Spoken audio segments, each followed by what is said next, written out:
Yeah, got a little bit of a live video today. It's a busy day. We got to work efficiently, which I am not known to do on live videos. But how could I miss the opportunity to talk with you all? All 0 of you right now. You'll come trickling in. People always come trickling in. Make sure my tripod isn't wonky, because sometimes it gets a little wonky and I got to figure that out in the moment. Looks good. I think the audio's good. This little guy's going, that little guy's going. And yeah, we will wait for people to come in.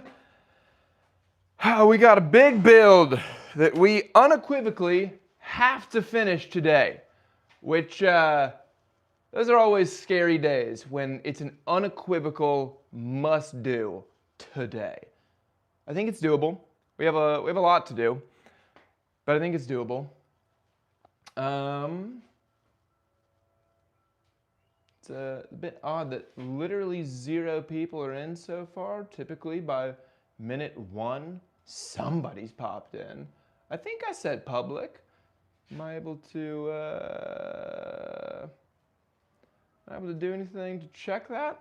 I don't know if I am, actually. The settings don't really tell me much, do they? No. What does this button do?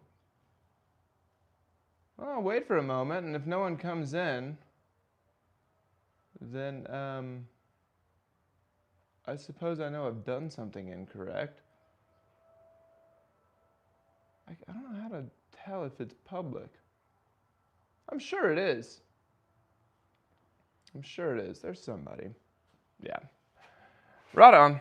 Right on. I think we're in. Okay. Yeah, just making sure that I actually hit the right buttons. Welcome to the one person who's in. We're making a bar top today, and no one's in. They left. Okay. That's all hooked up. The first thing we need to do is we need to make the base for the bar top. So I'm just going to start doing that. I don't have a lot of time today to muck around waiting for people. So if you come in, you come in. And if you don't, you don't. But we're going to go because I have to make things right now. What's up to the 2 people who just joined? I'll probably just say, sayonara as well, because a lot of people are hopping in and out as well. Who knows who you are and if you want to stay. But we're making a bar top today. And I've got to start actually making the bar top today, or else this thing ain't gonna get made. So this is a bar top it's a booth at a trade show. This is not a bar top that's going into someone's home. Get that out of here. This is a kind of quick and dirty bar top. I think at the booth in this trade show, they are gonna have like a coffee stand. They're not a coffee company, but I think they just wanna have a little place for patrons to come, gather, have an espresso. Bada bing, bada boom. If you've been checking up on the lives the last week, you know that I've been making quite a few large blue panels that are going to decorate this entire trade show booth. They're still there. I have 9 more to do today, and that's a reasonable amount. I've done 9 before in a day. It takes like 2 or 3 or 4 hours. What the F is up, Denny's? I don't know what that means. GR shape. Correct me on that pronunciation. Are you at Denny's? I'm not at Denny's. Hopefully you are. You're enjoying a stack of pancakes. Denny's. Should I know that reference? I don't know. Anyway, real fast to show everybody in the chat. Here are all the panels. You're looking at the not blue side of all these panels. Today I have to finish 9 more of these. Bro, that's peak internet lore. I apologize for not knowing that reference. Jerchap. Pronunciation. Don't know that one. But yeah, I got to finish some more blue panels. I don't know if we're going to do the blue panels on the live. We're going to do something else that's probably more exciting because we've all seen the blue panels at this point. We're finishing a bar top. We really have to finish this bar top today. It's not even like, maybe we have to. It is due tomorrow. It's going on a truck to the trade show tomorrow. I'm gonna quit yapping because I gotta start slapping. That's not a phrase, but we're gonna use it as a phrase. The first thing I have to do is for this bar top, I have the bar glued together right there. You can't see it, you'll see it in just a little bit. I have to make the base that it stands on. Luckily, one side of the base is behind the bar where the workers, employees of this trade show booth will be. It does not have to look nice. It does not have to be covered. They actually want it for storage, so it has to be open there. The left and the right side go into walls. They don't have to be covered. So it's really just the front face of the base that needs a siding. And this white oak right here is going to be that siding. We're going to make a left block and a right block. It might be mirrored for you guys, so right or left, I don't know. But it's a 1/2 and 1/2 that are basically just cages with a front face posted on the front. They'll be able to come apart, go together, and then the bar top sits right on top of it. When I came into the shop today, I realized I don't have any like 2x4s available for me to make that cage. So what I'm gonna do is all of the blue panels that I have been cutting, I had a lot of excess. And that excess I'm going to use as my material to make those 2 right and left cages that the bar top will sit on. Now, right now, they are in panel form. Bang, right here. So I need to cut these into a form that's more workable to make like essentially, there won't be 2x4s, but they'll kind of be like 2x4s. They're gonna be 1x4s essentially. Let's go. Let's check the chat one more time to make sure nothing crazy's happening. Nothing crazy's happening. Excellent. I'm gonna turn on the fans because again, we have all these panels right here that are drying and my dust collection, this beauty right here, this pristine, high-end dust collection, surprise, surprise, seems to be leaking dust. So when I turn it on, it kind of sprays up dust and I just need to turn on some fans to make sure that dust doesn't accumulate on my blue panels. So it will be a little bit noisier. Hopefully my microphone on my lapel, my beautiful lapel, kind of drowns that out and you can just hear me. So here we go. I'm cutting things, we're ripping it, we're going, we gotta do it. It's game time. Here comes the fan. Here comes the dust collection to collect dust. We got one more fan over here. This is what a real wood shop, yeah, look at this, look at this. You can literally see all of the dust. Maybe you can, maybe you can't. It's coming from that. I promise you there is dust coming from that. That's not what we want. Here we go. I'm cutting things. Safety first, as always. Oh, shit. This mask has seen better days. Just gonna go for it, though. Okay. So I'm cutting strips up out of these planks right here. I've got a little catcher over there. Got my saw set to the right rip width. And we're gonna let it ride.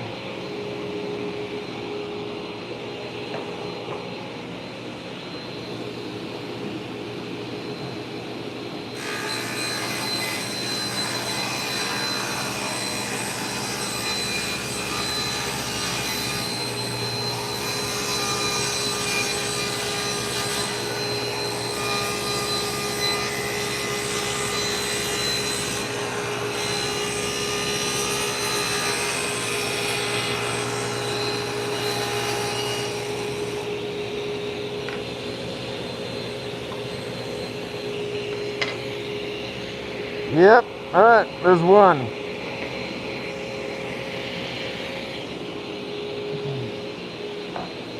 We gotta do 4 of those for every one of these. So give me a moment and we'll get through all of them.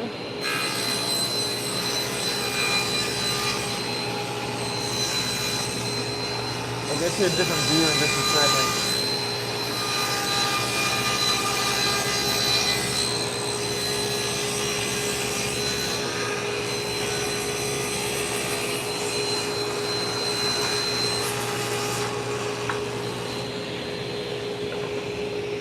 Okay, there's two.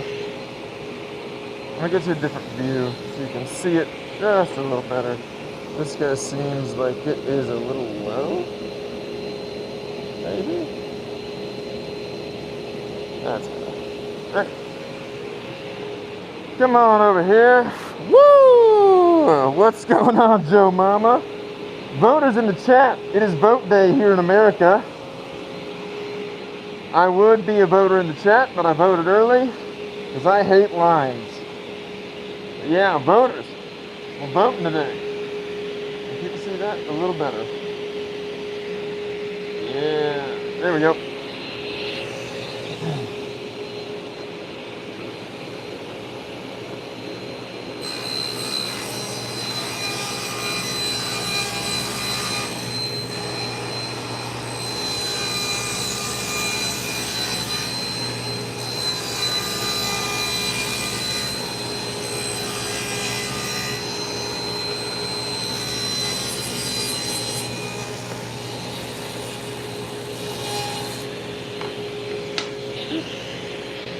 There's three.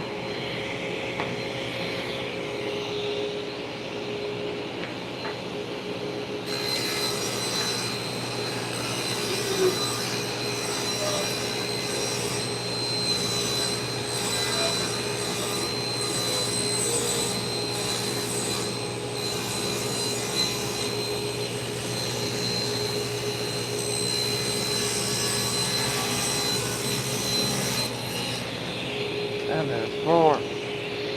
Cool. On to the next one. We got to get a few of those things. We don't have quite enough of them. That makes you a voter. I'm a voter. Yeah. Didn't vote early because I'm a fool. Hey, sometimes life gets in the way. But if you vote, right on. Go vote. Unless you don't live in America, I suppose. Because I know we have some of those people who chime in from other places, which is cool. Very cool. But yeah, go vote.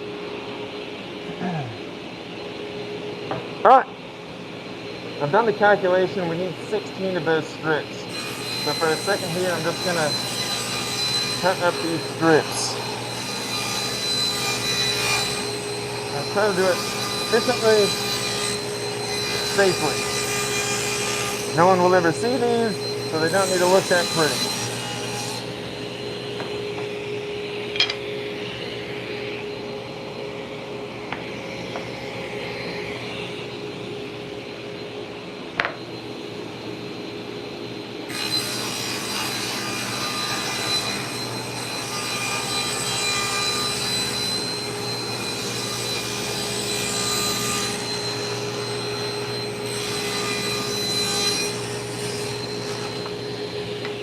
To a high-end push stick like this.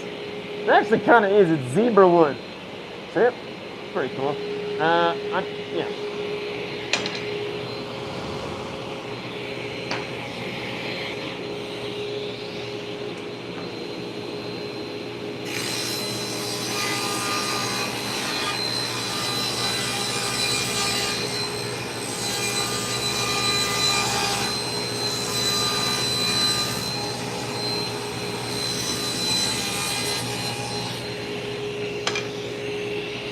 A couple things to note on the table saw.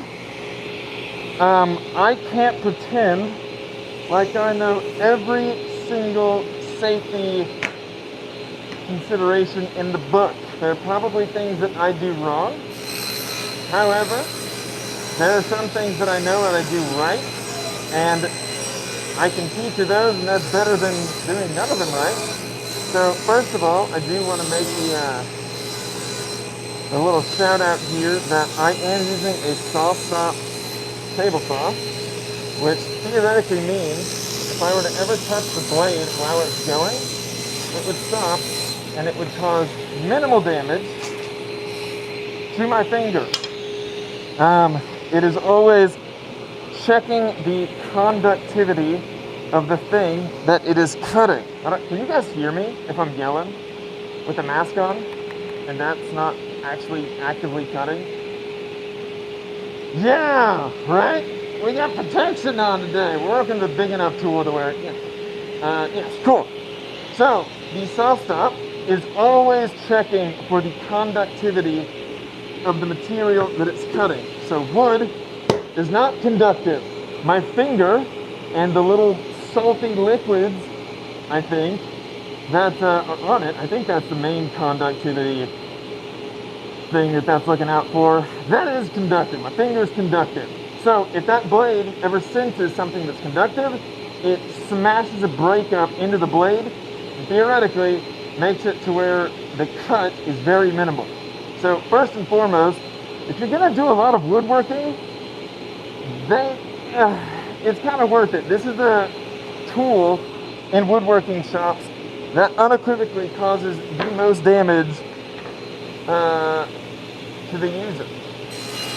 So, I don't know. I think it's very, very, very worth it. This is like the first big tool that I got. And they have some... Oh. I'm looking over there. It's my stand. You can't see it. There you go. My stand right here. I don't know why this plywood seems to be like bending down. Yeah, it just seems to be bending down a little bit. So we just kind of need to get it up under there. It was just kind of pushing that. We're going to take this back just a little bit. Make sure we're really pushing against the wall. Let me fire it back up. And now we're going to see. But yeah, they have some affordable models of this saw stop. And I think it is unequivocally worth it to get them. If you're doing any amounts of cut, like even if you just have a table saw, I would spend a couple $100 extra to get a saw stop version of it. Why not, right? So that is the first safety consideration that I would tell you. The other big one for table saws is something called kickback. That blade is spinning, and when the teeth that are cutting are coming down in the circle, it just kind of pushes your whole thing down into the table. But if you can imagine that blade, when the teeth are coming up, that's when it can... Oh, you can't see shit, can you? There we are. Can't see anything there. The teeth that are coming up, that's what could catch a piece of wood and frickin' launch it. One thing that really helps with that is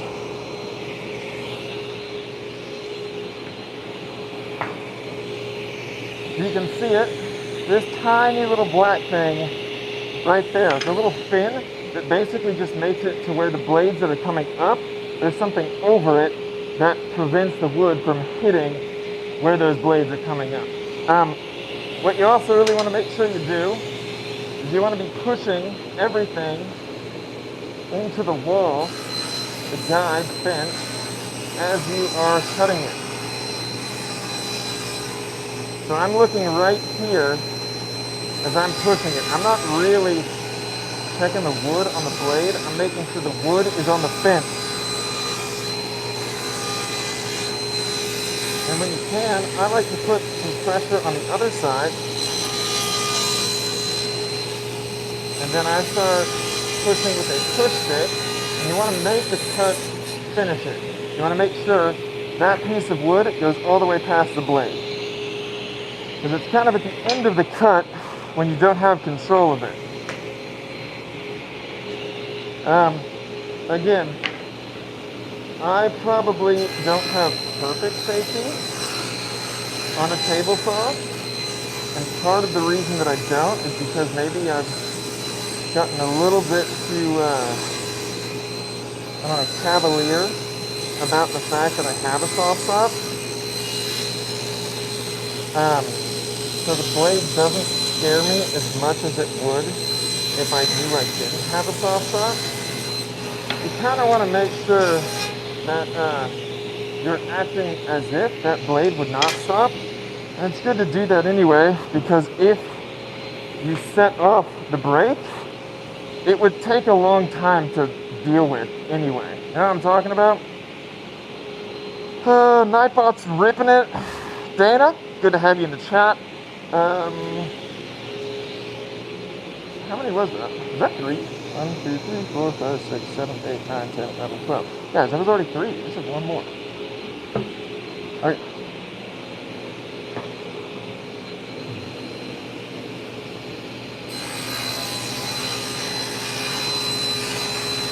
Right now, all I'm doing is trying to make some building materials so I can make the base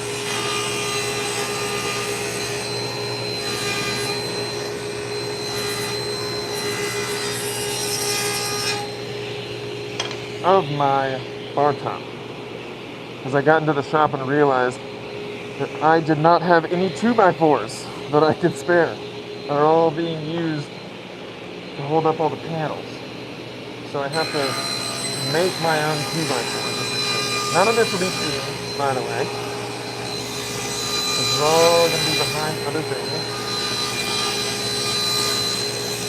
So I'm not extremely worried about it. I'm going to cut this. Push it all through. Bang. 2 more.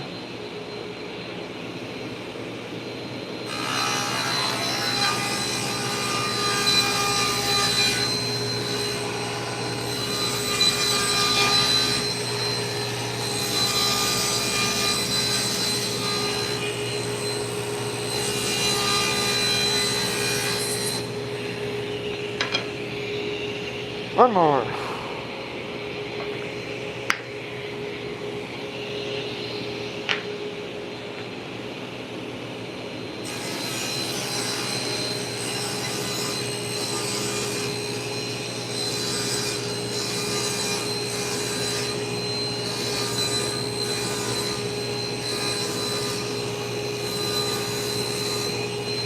Grab it on the other side. Push that.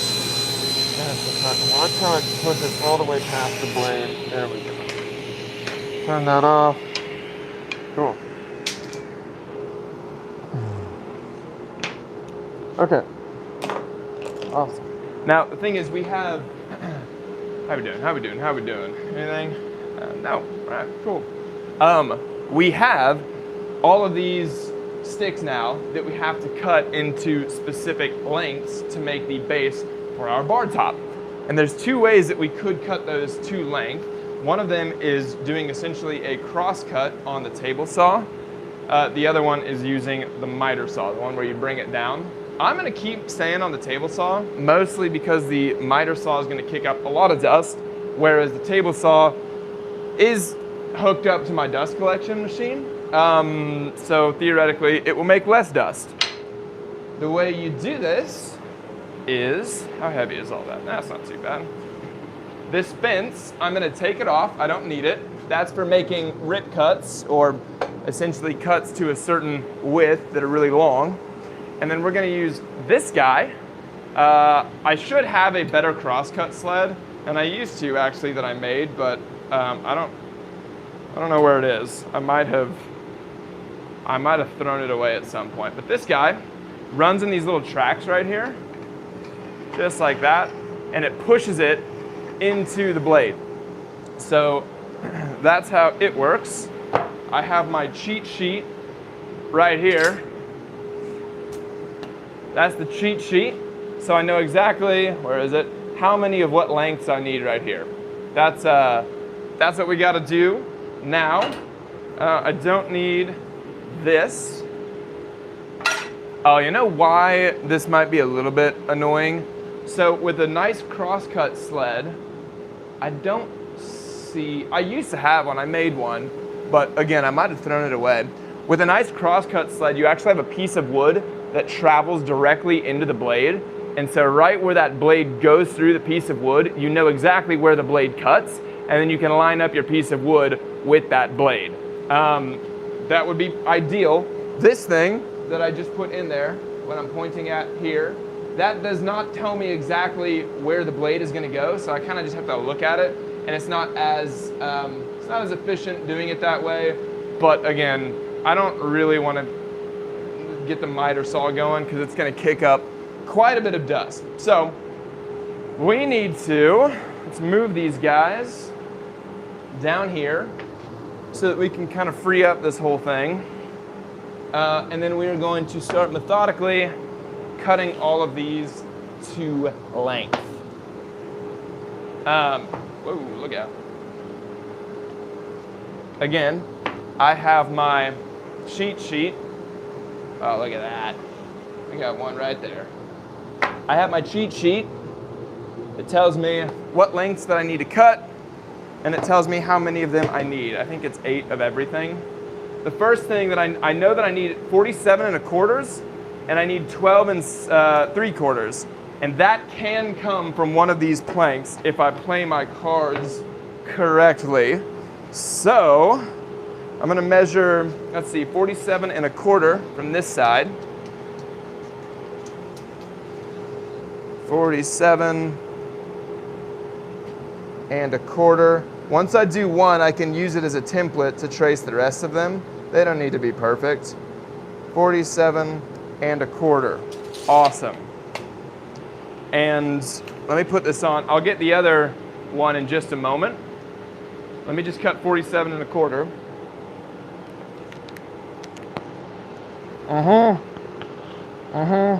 So see what I'm saying? I have to kind of like line this up and see where that blade's gonna hit. And I want to leave the line. I do not want to cut directly on the middle of the line. I want to just barely preserve the line. And I'm looking out, and I have to kind of like look over it and squint. But that looks pretty good right here. I just want to hold it to that cross cut. There you go. And this cross cut isn't probably as robust as I would have liked it to be to make a cut like that, but that's okay. So now the next thing we need is 12 3/4. So 12 3/4 is right here. 12 3/4. Cool. I'll just set this right there for now. Let's make this cut. I'm just looking over the top of it. That looks pretty good. Yeah, that was really good. Cool. So, I now have my 47 and whatever it was, and I have my 12 and whatever it was. So the way I can do this, then I have this nub that I don't need. Awesome. And just come over here, line up the end. I think this will be easier than just measuring it again and again. Bang. Let me make sure that this is indeed 47 1/4. It is. I'm not crazy. Okay. Awesome. Keep the template over there. That line at the end of this cut seems to have moved just a little bit. And again, that's kind of the this this crosscut sled. It's not as robust. There we go. I might actually use this one as my template, because that one the cut at the very, very end wasn't perfect. Let's try this. It's 47 1/4. Cool. And this is my 12 and whatever it was. 12 3/4.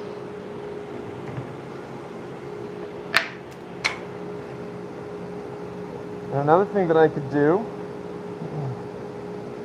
is, here's a little trick. I'm going to take my pencil and I'm actually going to mark on the table. Well, I could do no, tape won't work. It'll come off. I'm going to mark with my pencil so I know exactly where 12 3/4 is. Really good cut.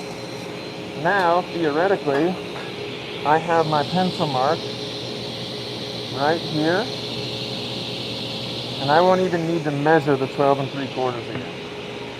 Theoretically. The 40 whatever, that one's a little harder because it might even be off the table. Yeah, it's off the table. So I kind of have to measure those. This will get interesting in just a second here once we start making the... right now we're just cutting pieces so that we can put them all together. Just a moment. Lining it up.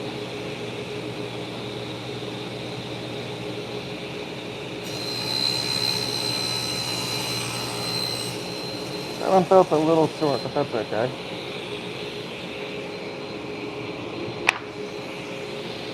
And then again, we have the mark right here. So I know if I put the end of my board right where that mark is,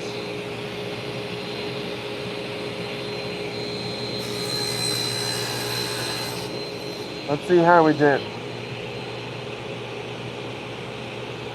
Yeah, that's perfect. It's on the money. Now we never have to measure those 12s again, which is great. So we can just put all of them down here. Remember, we don't want to accidentally make too many of these because we have the exact number of planks that we need. That feels nice. There's the line. I could make a mark over here that would tell me exactly where to put things, but this isn't too bad. I'm trying to have the blade, essentially, I'm trying to have the outside of the blade split my pencil line in half. That's kind of the goal. Okay? Then remember, all I have to do, where's that mark? Use that mark.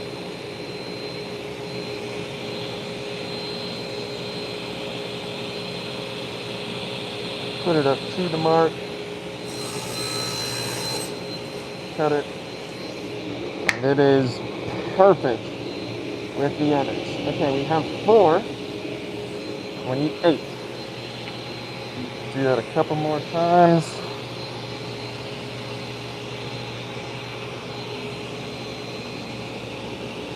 I want to get rid of that side. That side's got some weird sketch going on.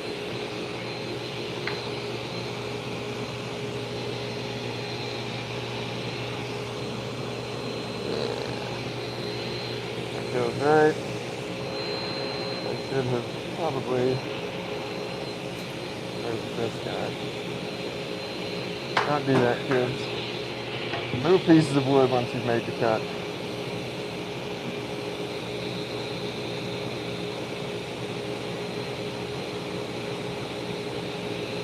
And remember, you can always cut off more. Can't cut off less. So if you make a mistake, just overshoot it a little bit and leave your wood a little bigger than it needs to be.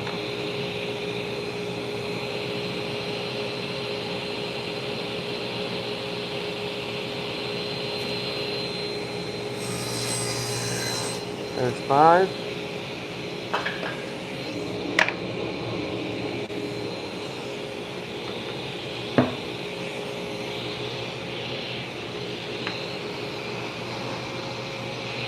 This will be 6.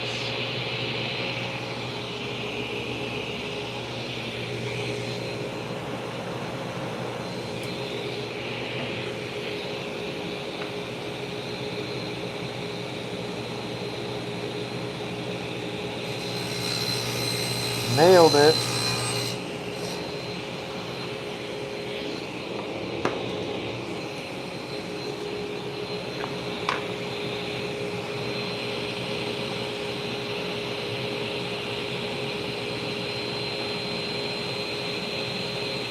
Right on the mark over here that I made on the table.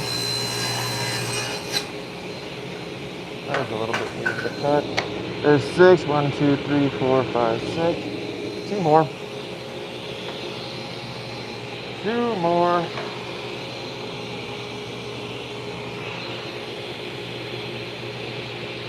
Okay.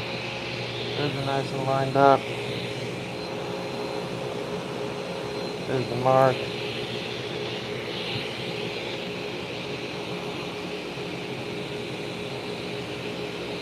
We're looking over the blade.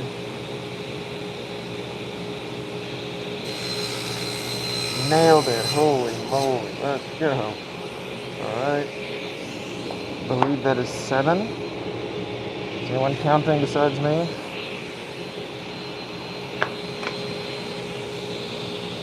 Find our mark. Pretty good. Oh, not quite. There we are. Cool. One more, right? 1, 2, 3, 4, 5, 6, 7. Just one more.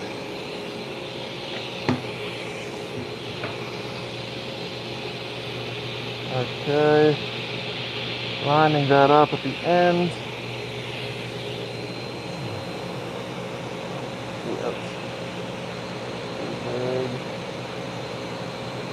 Some of these pieces of plywood have just a little bit of bow to them.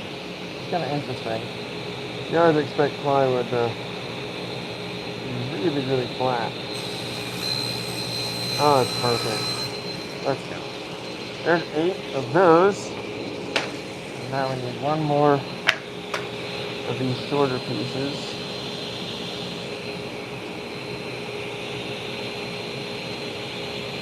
Right on it. Okay. There's 8. And there's 8. Okay. Let's take a second. Let's see what's going on in the chat. How are you doing, chat? Michael, what's going on, Michael? I like how you use a 2x4 as a notepad instead of paper. Yeah. Honestly, I'm thinking about, like, I probably have some notebooks that I could use, but it is so much easier just to find some scrap piece of wood somewhere and just let it rip on a 2x4. Yeah, it works very well. What's up, the cow? The call. Good grief. The call, 6441. What's going on, my friend? I'm gonna guess 6441 is your middle school lunch number. Just a guess. All right, now, the next thing we need to do, we're looking at our trusty dusty little guy here. We need 55 and a half. That's the other thing that we need. 55 and a half. They're all coming from this. All right, let's see, 1, 2, 3, 4, 5, 6, 7, 8. All right, we just do the rest of these, 55 and a half. I do wish, the thing that I don't know, like you could make a mark, like see how it's overhanging over there? I can't make a mark on the table to tell me exactly where to put it each time. I could do it on the offcut side, but that only works if all of your sticks are the same exact length, and I don't know if they are. They're supposed to be, but I don't know if they are. So we're not gonna do it like that. We're just gonna trace them, that's fine. 55 and a half, is that what I said? 55.5. Cool, I actually want to make it 1/16 shorter than that. No, not even a 16th, just a little bit. This has to fit within the bar top, and it has an apron going all the way around it. So if I made it perfectly 55 and a half, it would technically be line to line with the bar top, and I'd be a little worried that it wouldn't be able to fit, like it'd be too tight. So I'm gonna say 55 and a half, but I'm gonna think a small half, like 55 and 31/64 or something. Does this even fit? Barely fits. All right, let's make a bunch of these. So the line I have is at 55 and a half, but I just want to make it a little less.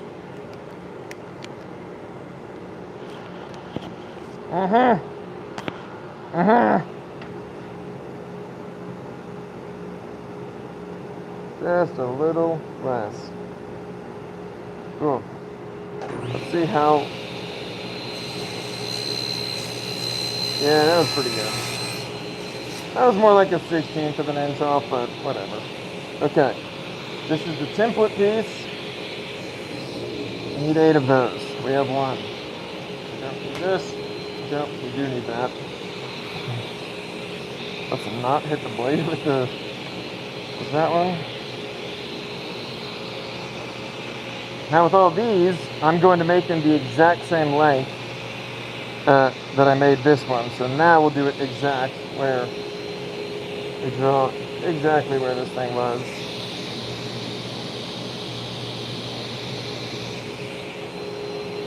And then we'll do the same thing where we get the right side of the blade on the very, very center of the guy.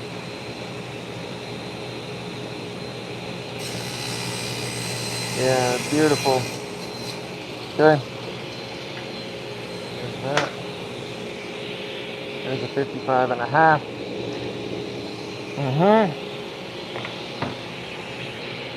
Trying to do this as quick as I can so we can actually build this thing, put the bar top on it, put a finish on it, because we got panels we have to finish today. Unequivocally have to finish the panels today. We have 9 more of them to do. That should take about 3 hours. Let's call it 4 hours. So I'd love to be done with this by like, I don't know, 1. Straight cut. Straight cut. There's 3 done. We don't need these, but we're keeping them. I don't know why. Okay. Line it up at the end. And right on the money. Oh my, what a terrible line. Okay. I think I know which line is the correct one.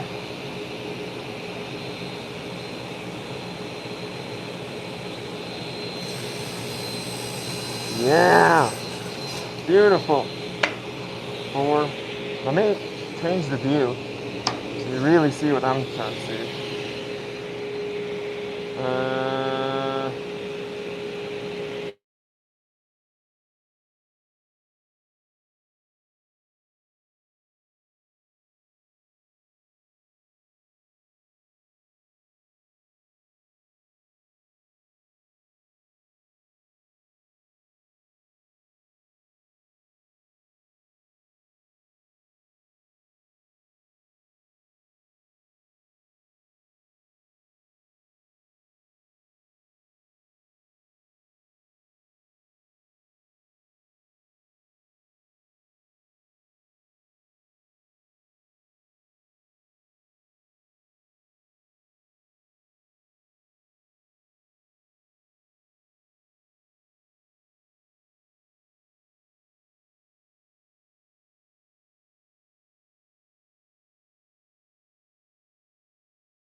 Okay.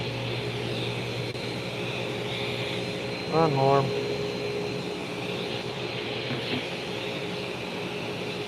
Awesome.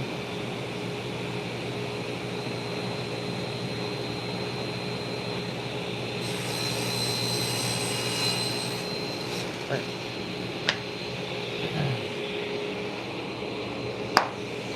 I want to check something. I've been getting a few calls. I just want to make sure.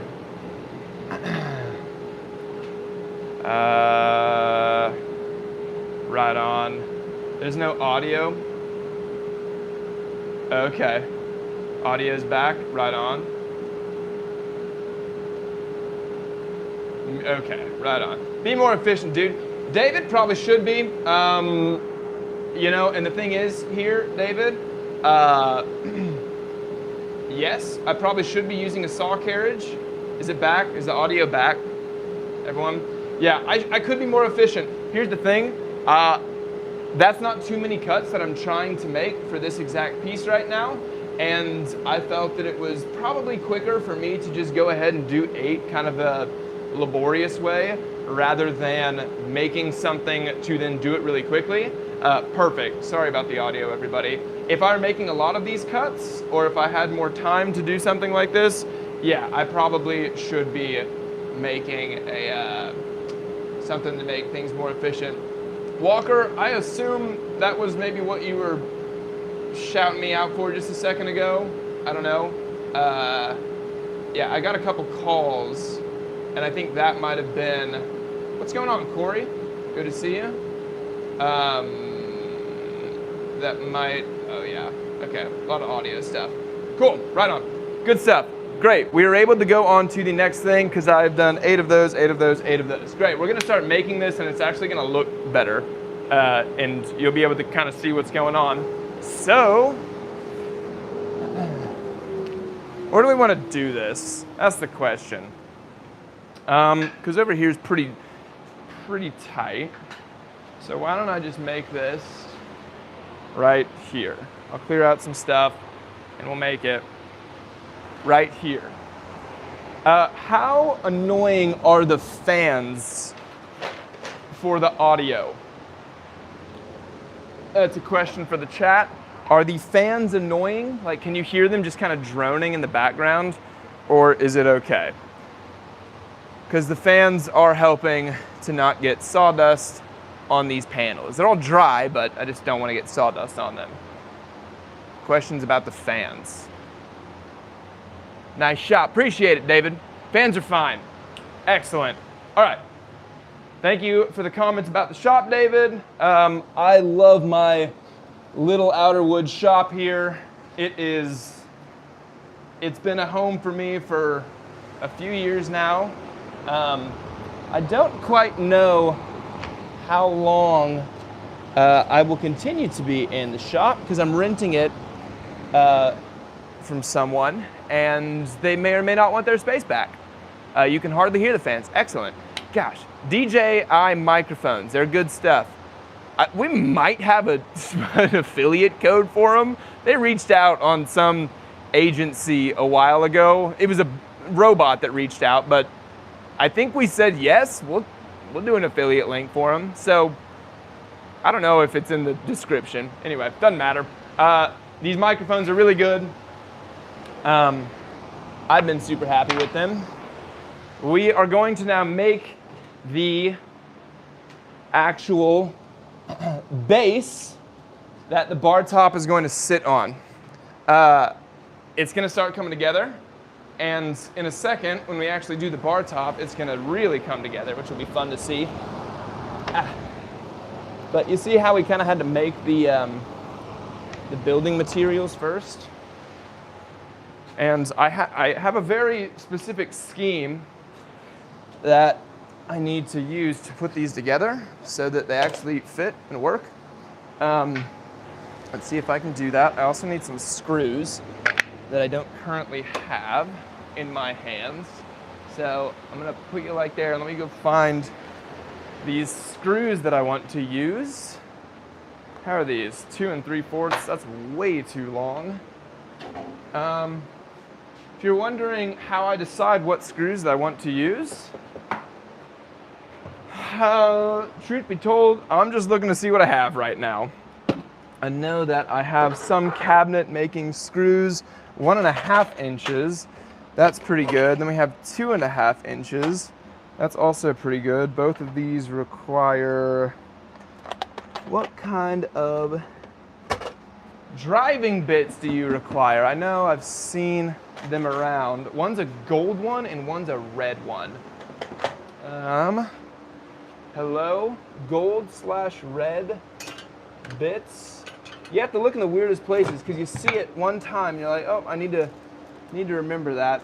And I know that I've seen it recently, but I can't remember exactly where. It was somewhere in this mess on the table. I don't want to touch this blue panel directly next to me because it is one of the panels I need for tomorrow.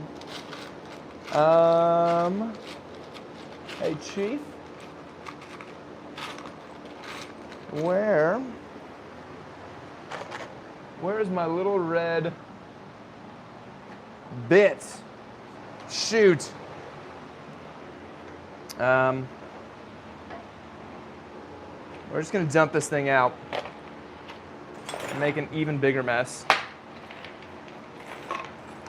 Because I was pretty sure there was one in here. There's not. Gang, there's not.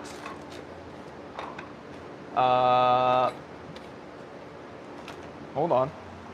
Probably gonna lose the vast majority of the people watching right now as I just clumsily search. Oh, shoot. We might have it. We might have it. Let's see. All right. Oh, there's one in there, which means I probably didn't grab the right thing here. Ha. Yeah, that's not even right. It's the one in there. It's been in there the whole time. It's red. It's just slightly larger. Makes an even bigger mess. Yeah. Yeah. Yeah, this is the whole efficiency thing. If I were really, really good at what I do, my shop would just be perfectly fastidious and organized and all that sort of stuff, and I wouldn't be in the situation that I'm in now. But now that I'm in this situation, I just make it even worse. Are you noticeably better? Yeah, am I noticeably better at I Spy and Where's Waldo after 5 years in the shop? The only reason that I'm good at finding things is because I'll be looking for like a pencil and I will have seen like this amongst all the junk over here. And it's more like a memory thing rather than a searching thing. Anyway, it didn't help today at all, but maybe I'm better at Where's Waldo. All right, we're gonna try this. We're gonna try to just make it right here. Or should I make it on this table? Let's make it on the table. Why not? That's probably what real woodworkers would do instead of on the ground like a freaking goblin. What do you think, chat? Table? Yeah. Table. Okay. So, I need 4 of these. These are the uprights. Awesome. And then I need 4 of these. What time is it? 11:36. Okay. Okay, chat. It's 11:36. I'm gonna put these just right here, I suppose. We don't need that. Great. The uprights go up. Yeah. Does that sound right to people? Do the uprights go up? Here are the uprights. Wha-bang. And then, let's maybe not have all these up here right now. The other thing that's a little nerve-wracking is that if you've been watching the lives recently, you know I've been finishing all of these blue panels. And there's just blue everywhere. Because there's blue everywhere. The uprights do indeed go up, in the uneducated opinion. We only take uneducated opinions here. What am I on? I'm on a screw, that's why I'm not sitting flat. Great. And the crossbars typically go across. Uneducated opinion, is that correct? Crossbars across? Great. Unfortunately, my table's not big enough. That's fine. Didn't even want it to be, really. So, we will just put, hopefully, you know what? I was gonna say, we just hope that it's pretty perpendicular. Look at that. We got a perpendicular checker. That's what these are called. Chat, is that what these are called? Oh my gosh, and look at this. Those little offcuts, they're gonna be perfect. Because look what I've got right here to make sure that thing kind of stays where it needs to be. Let's get that right on top of it. And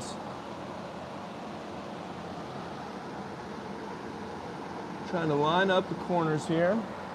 Are you perpendicular? Chief, you feel pretty perpendicular to me. All right, right there. Now I want the 1.5 inchers, and I'm hoping that these are kind of zero stripping, no pre-drilling. That's what I'm freaking talking about. Kind of knew that, but it's great to see it. Shit. So the way I like to do it is you kind of jam it in there.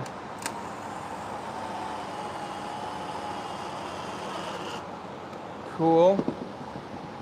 That was decent, but I actually,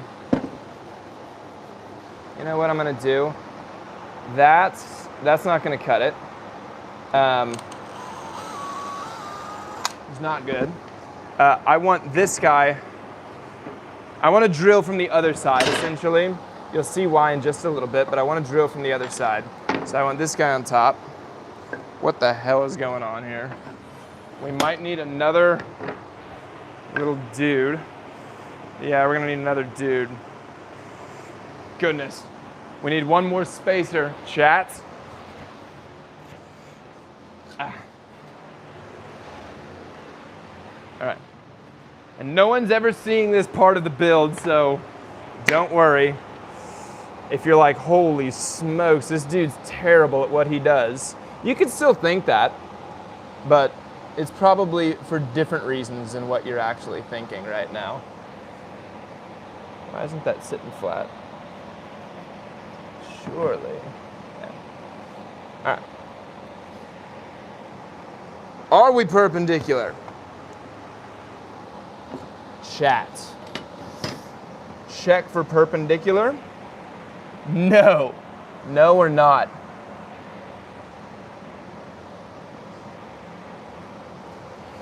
That's getting better. I think we're also gonna kind of line things up a little bit better once we start putting multiple things in. So I really want to hold it down so it doesn't jump on you. Yeah, that feels good. I'm actually only gonna put one. Now I'm gonna put 2 screws in. I don't want it to go anywhere. I have to leave some room.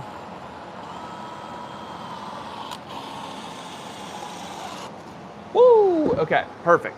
Now, unfortunately, like I was saying, I might have to do this on the floor. My table's not big enough. That's a bummer.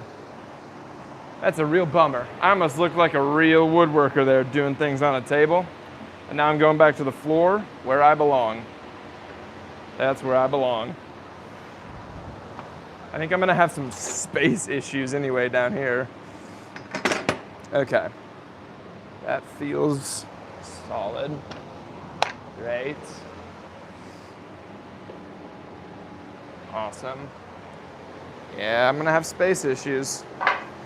Can we move this? We can move that. Cool. Gonna have to move a few things. Cool. Okay. We got space issues. We have space issues. Put these up here. Great. Can we see? Can you jerry rig a bigger tabletop with any of the plywood off? Yeah, I totally could. I totally could, GR. Is that the same? That's the same. The reason I'm not is the same reason that I gave to, I believe our friend's name was David. I think it would take me more time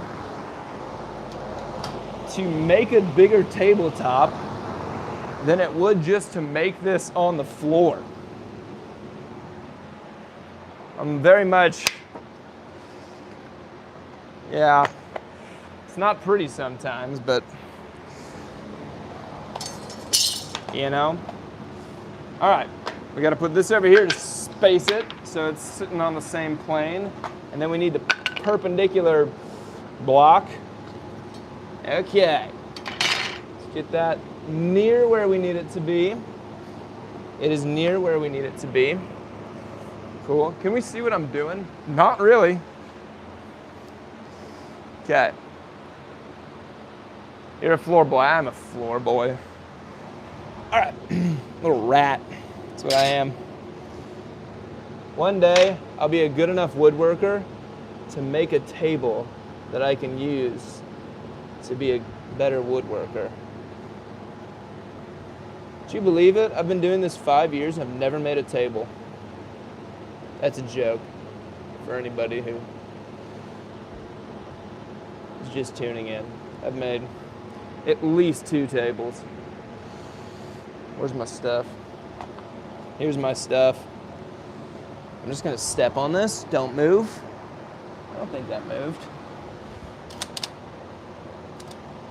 Ah.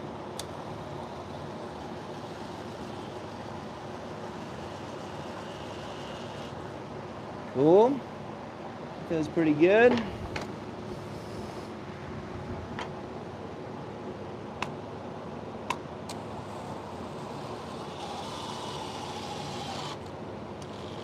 Cool. That feels pretty good. And then we need to make a crossbar back here. And this one, I feel like should just kind of fit into place. I'm not even going to check the perpendicular nature of it because it's going to be what it's going to be. You know?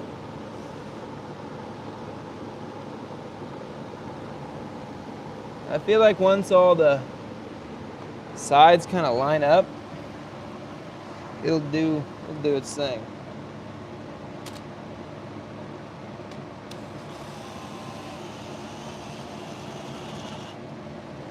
Awesome.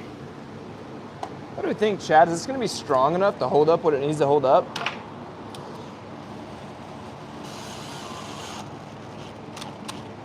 I'm going to give it a solid 78% chance yes. And around here, we take those odds. You probably can hear the fan now, seeing as how the microphone is literally in the fan. All right. How the hell? Cool, cool, cool, cool.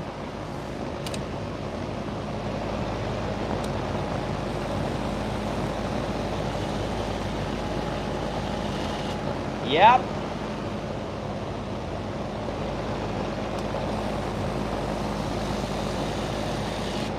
Yep. All right. Look at that. We have one done. We have 4 to go. But what do we got here? David, there's an easy way to solve the table issue. Make a couple of beams that are set up there as sawhorses. Yeah, that'll do it. David, that will also do it. I do not disagree with you there. I could do that. Again, we gotta go. I'm supposed to be done with this bar top in 13 minutes. 78 sounds pretty good. Can you educate us on how strong plywood is? That's a wonderful question, Dana. So the interesting part about plywood is that it is what we call in the business dimensionally stable, and that means that you can see on the inside of it, it's made from a whole bunch of layers of basically sheets of wood rather than actual wood fibers. All of them individually, some of them individually, are actual sheets of real wood, but it's like very thin, kind of papery wood. And they all crisscross, and so the fibers are all going different directions, and they're all so thin that really they don't have any push and pull. So plywood doesn't move left and right or anything like that. So in a way, it's very, very good for building cabinetry because you have so many different pieces of wood going so many different directions. Where the hell am I gonna put this thing? I'll put it over here. That it can't move at all. And when you have all those boxes and cubbies and things like that made, you really want to make sure that your wood is not expanding and contracting, which solid hardwood lumber does all the time, rain or shine. So in that way, it's very good, very strong. I don't know if I could tell you the tensile strength or compression or torsion strength or whatever for plywood versus hardwood. I'm sure that there are some directions and forces that plywood would be much better at, maybe not much better. There might be directions and forces and types of forces that plywood would be better.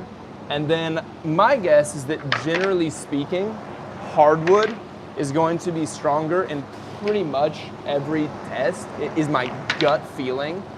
Like right now, I know that if I was not using plywood strips that I just made, but instead I was using hardwood strips, I would just have the gut feeling that that's much stronger than plywood. However, the application that I'm doing right now, I've just made enough pieces to where I just have the sense that, where the hell did that go? There it is. I just have the sense that plywood is going to be plenty strong for what I need this to do. And if it's not, I can always add more bracing to it. That's kind of where I'm sitting on the strength right now. So to answer your question very succinctly, I'm pretty sure that solid hardwood is going to be stronger in pretty much every single way other than the fact that it can expand and contract across its grains. Plywood cannot.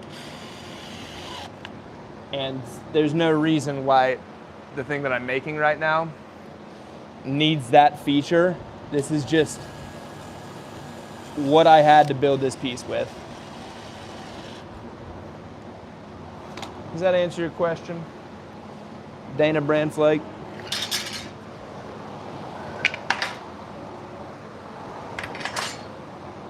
I'm going as fast as my little hands can go, everybody. This could be a late night. I hope it's not, but it could be. I would really love to get the finish on before the stream ends, so you can see that. That's my goal.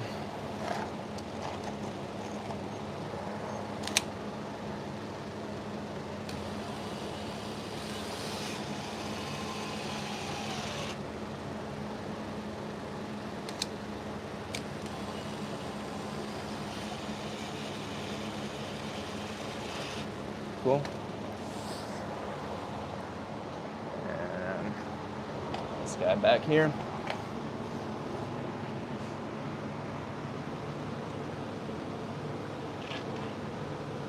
And no one will ever see any of what I'm making right now.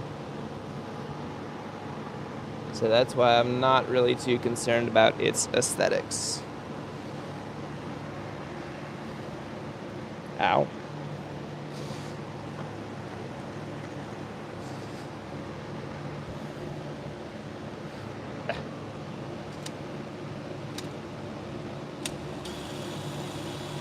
Get in there. There you go.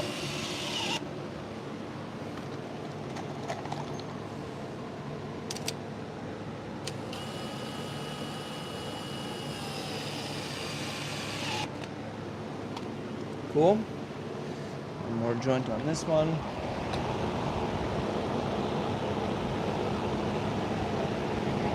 Nice. That looks like it lined up really well. That's positive.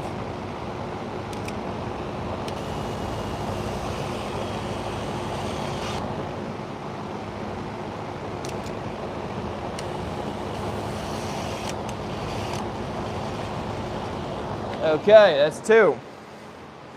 That's two. How are we doing? Slightly less uneducated. Hell yeah. Let's get these done. Let's get these done. Ow. Gotta eat lunch at some point, don't I? What? Okay. They're just in different orientations. We're not cooked. I think that's gonna be plenty strong enough. I'm just continuing to tell myself that, so if it's not, I don't know.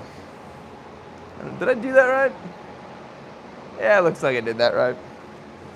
Okay, the crossbars go down like this. Are these shorter? They are. Is this longer? It is. It goes down here.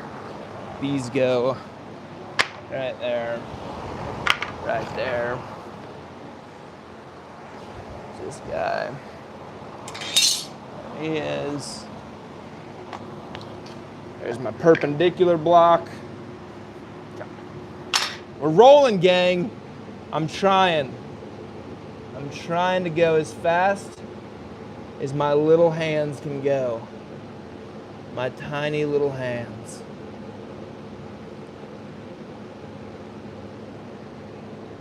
Have you guys seen how tiny my hands are? That's what everyone's talking about these days. Damn, did you see that guy from Outer Woods? He can't even palm an apple. That's what they're saying. I'm just kidding. My hands are a shockingly normal size. I hope. I mean, I don't know if you know me. You might be like, holy shit, is he finding out in real time how tiny his hands are?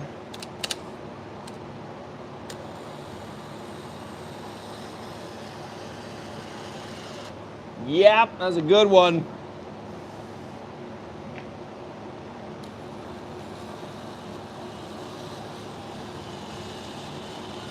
It's another good one.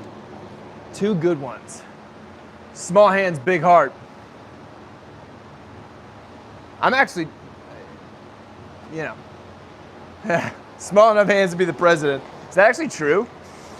Are his hands tiny? I've heard that.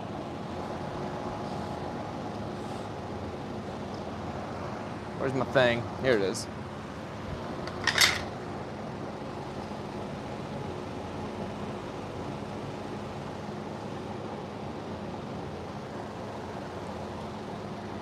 Be perpendicular. One time. For the gang. That's pretty good. Lock it in.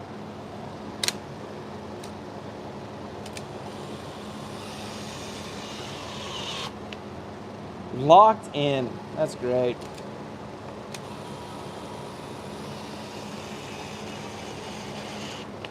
Cool.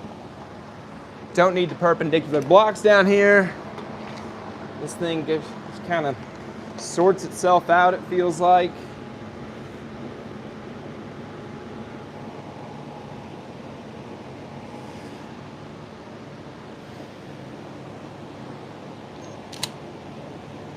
We're gonna start coming together very quickly here, gang.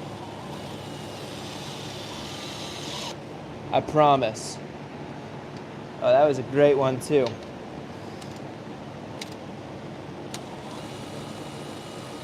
Go. There it is. Yep. 2 more. Can you see me when I'm over here? Kind of. I did say when I was making the decision to do this live or not do this live, I actually had no idea that I was going to do it today until like 20 minutes before I did it. I did kind of say like, hey, I need a freaking ball. Like, I need to make the thing that I need to make. I'm probably not going to be as, I guess, informative or talkative to everybody while I'm making it. I just got to make this dang thing. I don't know. We're doing a hybrid model today. I feel like I'm working pretty efficiently, honestly. What's going on? We need to put this where it needs to be. 3 out of 4 done. One more. How we doing? What's going on, NASCAR guy? Good to have you in the Outer Woods chat. I don't know if I've seen you around these parts. How do I do this? Crossbar down first. Other crossbar. Is that the same size? Yep.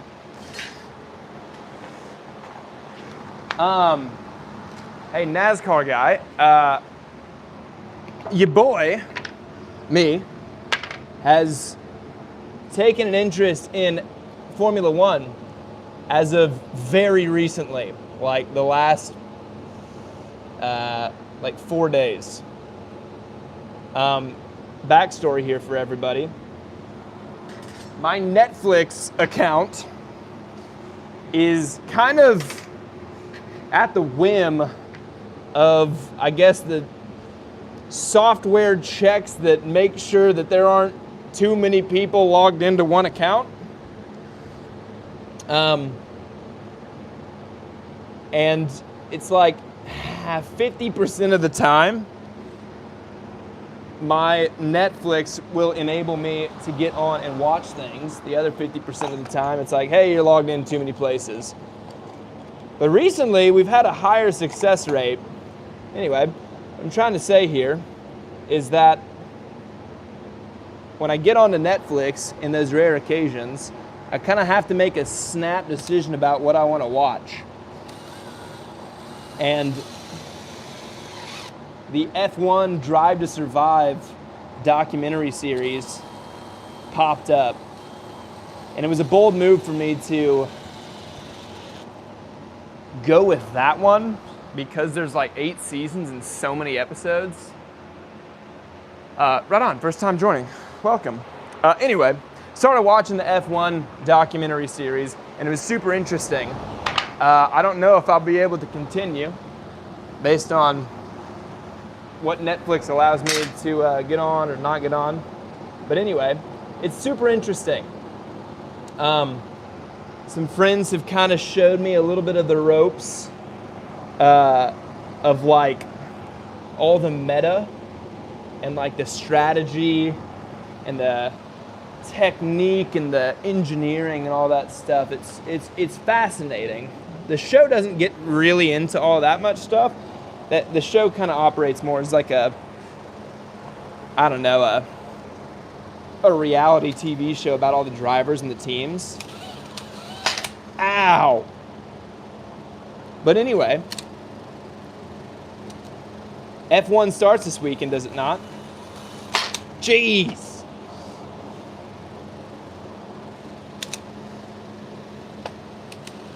Go in there, dude.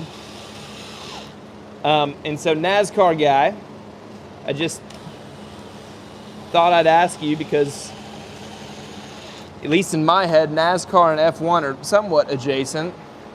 That might be like me saying that, oh, you're a football guy? You ever heard of basketball? I don't know, they could be so outrageously different that that was a terrible question for me to have asked you. But yeah, what's going on there? What's the dirt? Any F1 fans out there? What's going on this season? Who's the team? Who's the team? Who's the driver? What's the drama?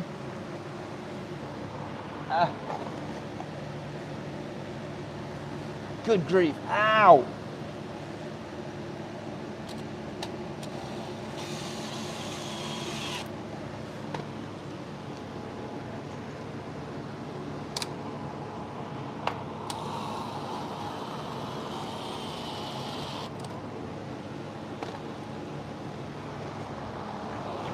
Like when I'm watching the F1 show, that guy Daniel Ricciardo is like a super big character in season 1, but apparently he's kind of out, right?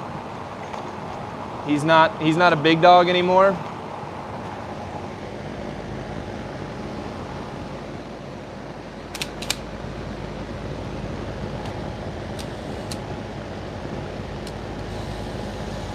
I know, well, I thought I knew that Max Verstappen was a big dog, and maybe he's like LeBron.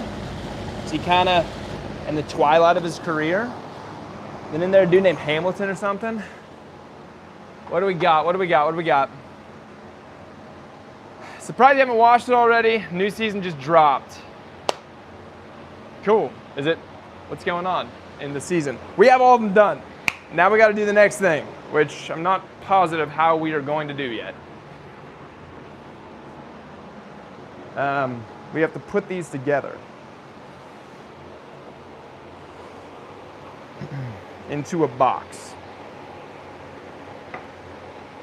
We could get like a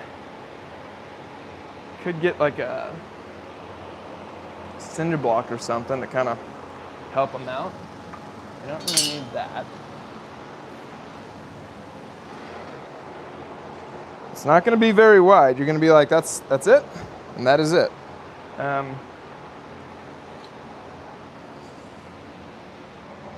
Let's just try this. We're just going to kind of do it.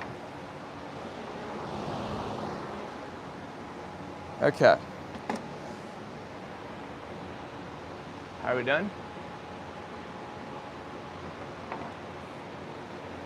This might kind of be, that's not right.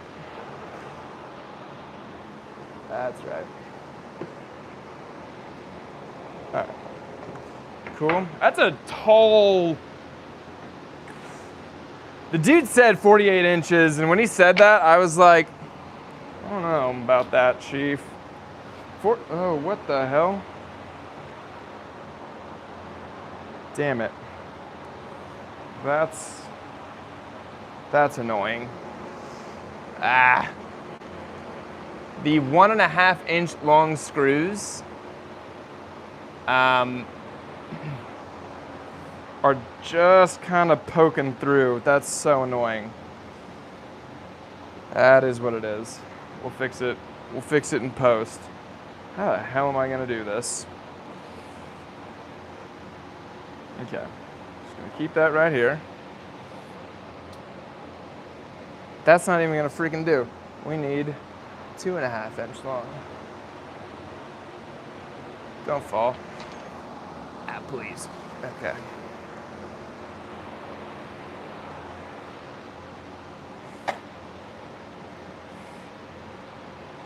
That looks good. So the way I want to do this is I want to have it on top.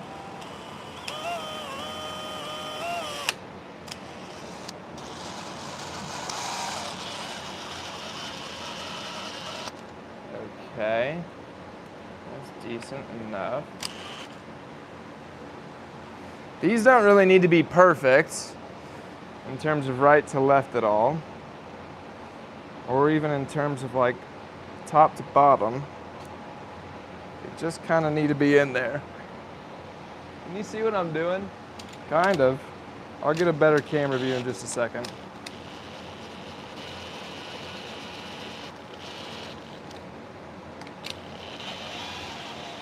Missed it. I can't have them extending the length of this at all. That's where we will start to get into trouble.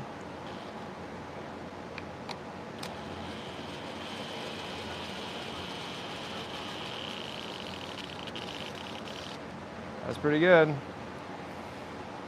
Yeah, just move. See what I'm doing here? If we get one, oh, what the hell? Dude. Oh! You guys see that? Oh my God, he's still here. I gotta do things, guy. Okay.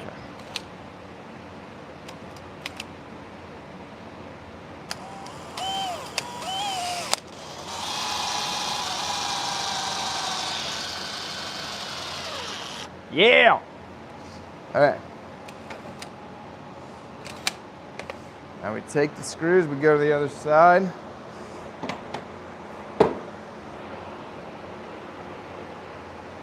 Okay. See what I'm doing?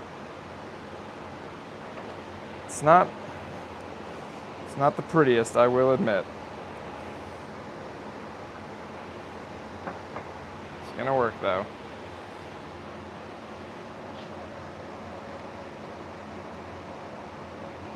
Trying to get a screw right now. All right. Okay. Ha. What if something's gonna fall, I know it.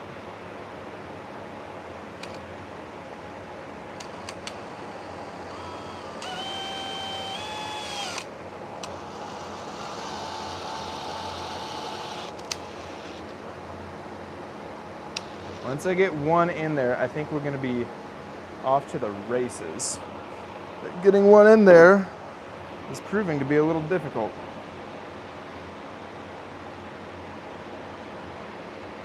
Okay.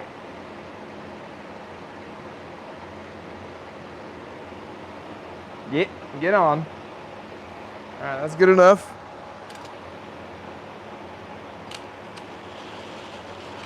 Do it. Set.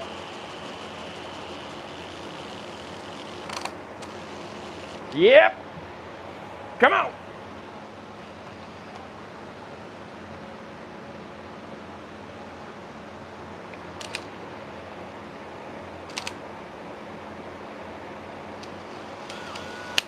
Shit.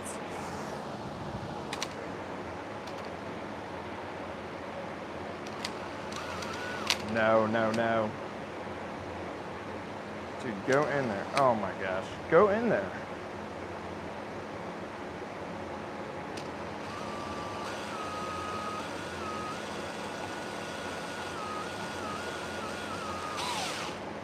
Tells me no pre-drilling required.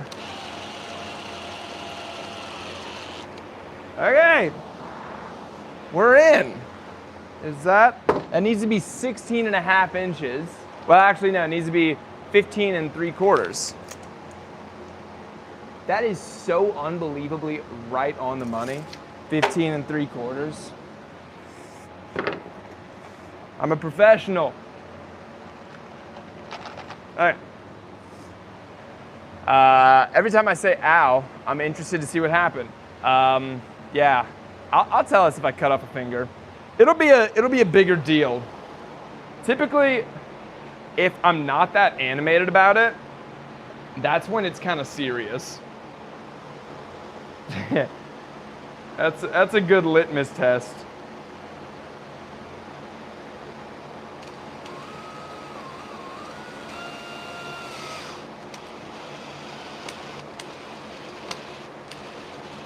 Like if I just kind of drop everything I'm doing and go silent, things are not good.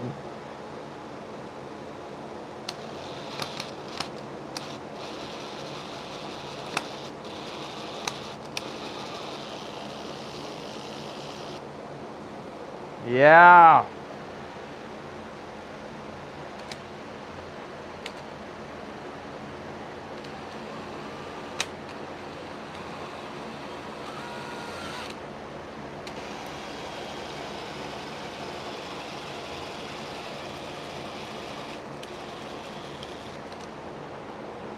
My goodness. That didn't do what I wanted it to do. Ow. Whoa. Whoa.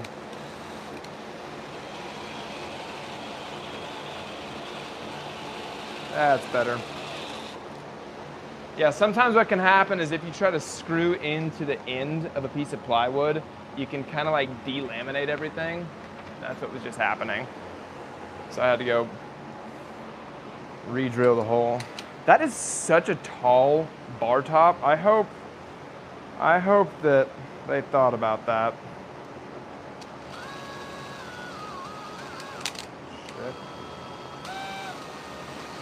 Shit, come on. Do it.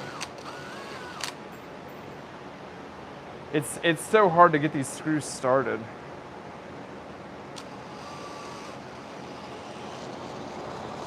Ow.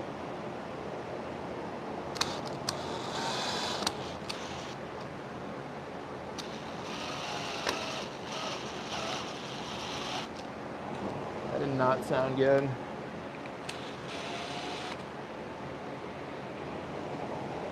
Yeah,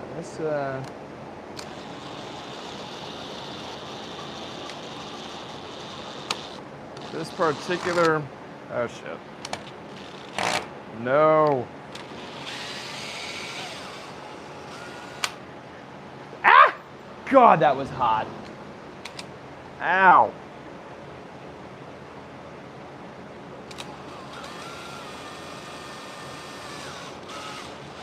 Yeah, this particular end piece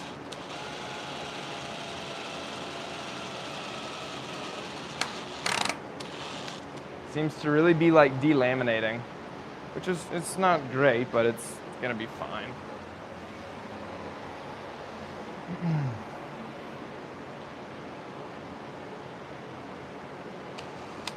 What I'm gonna try to do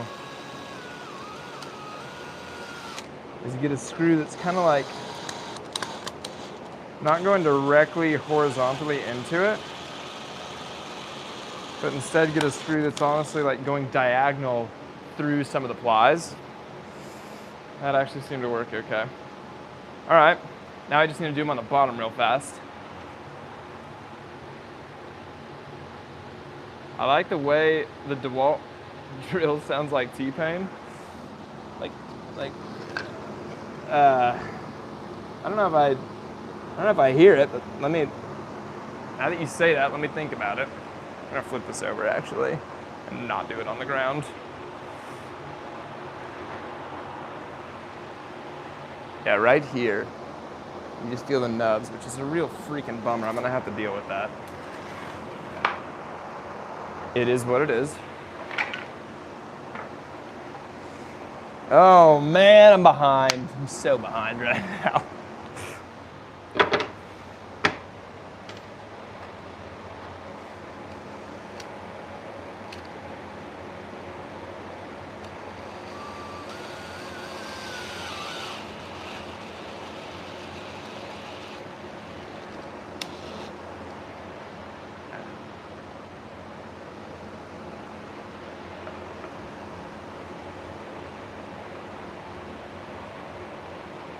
Come on.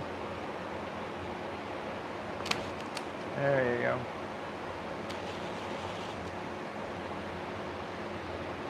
Please. They're just all delaminating. God, it's not good. It's not good.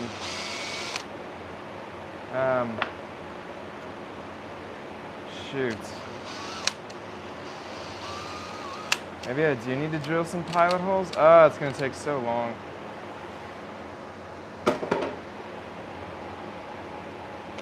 It worked. worked well when I came in from the top.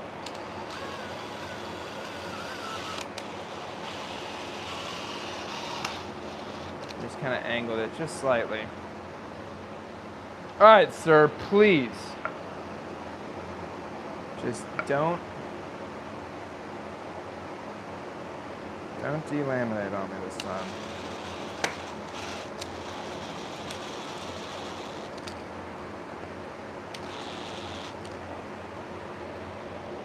I could put some screws in that, kind of going horizontally.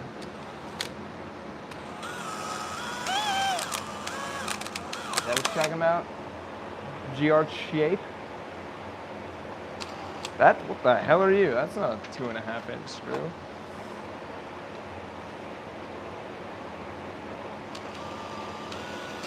Please.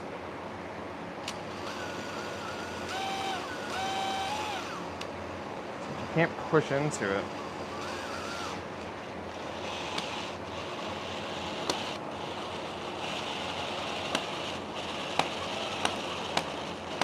Dude, quit splitting. What are you doing, man?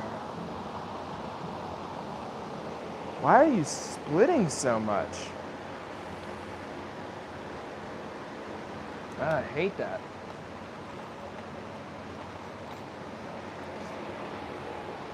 I really hate that. Like, maybe what I'll do, I've got an idea how I'll fix it. I've got an idea.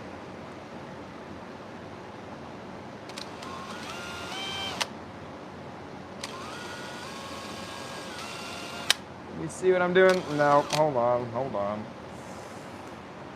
Ah, there you go.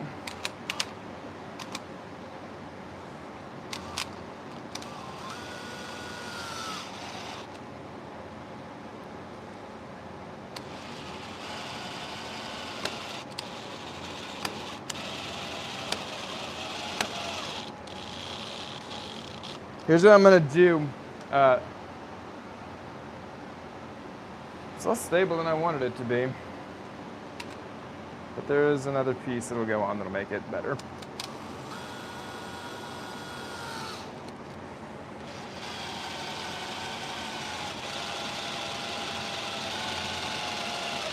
That one worked well. I don't know why. Whatever. All right, one more.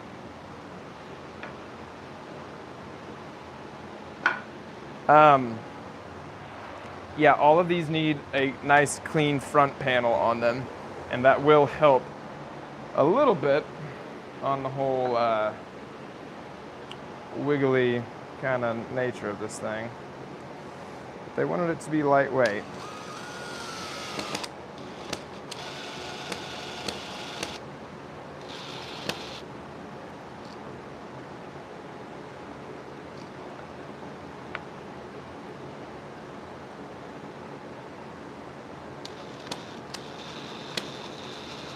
Go. There we go.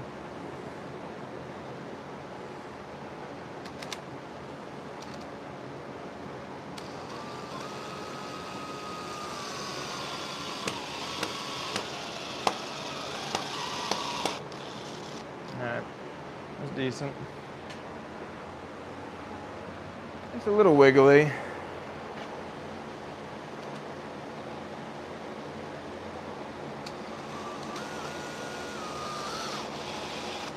Nice.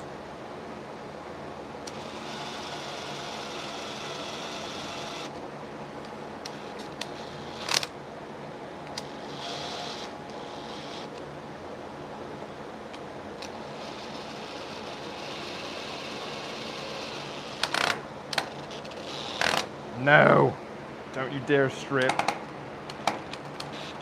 There he goes. Please, you gotta go. Oh, that's stripped as hell. Oh, this bit's not doing well. Remember how at the beginning I was like, oh, it's a miracle I found that bit? I might have just killed this one. That thing's so, you can't see a damn thing. GR app, right on. Need to pre-drill screw holes. Yeah. Probably should. This is the bit. This thing is so stripped. Let me see if I can find another one very quickly. I might have not one from the container that the screws come in, because those are always kind of cheap. But I wonder if I have one in an actual drill bit. Oh, that could be it, gang. Typically, the ones that come with the screws are really inexpensive, and they're using really bad, soft, cheap metal. But I'm wondering if this guy, first of all, I'm wondering if it fits. No, hell no. Of course it doesn't fit. All right. Back to the drawing board. Man.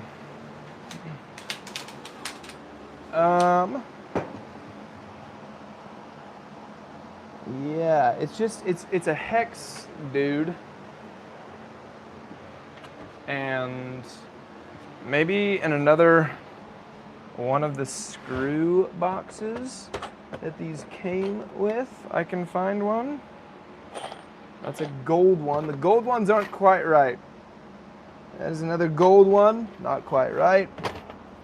This isn't going fantastic, I will admit.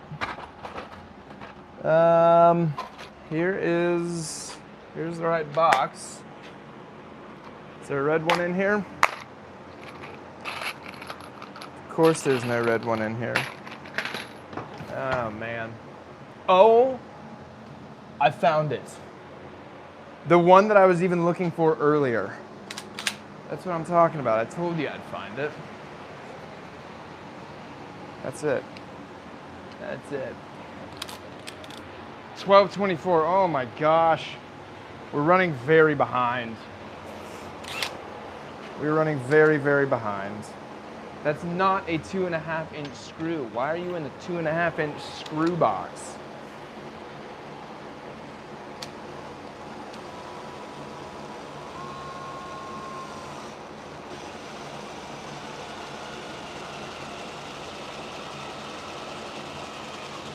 There we are.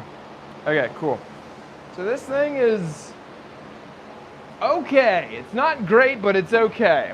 There are going to be other things that I do to make that a little bit more stable.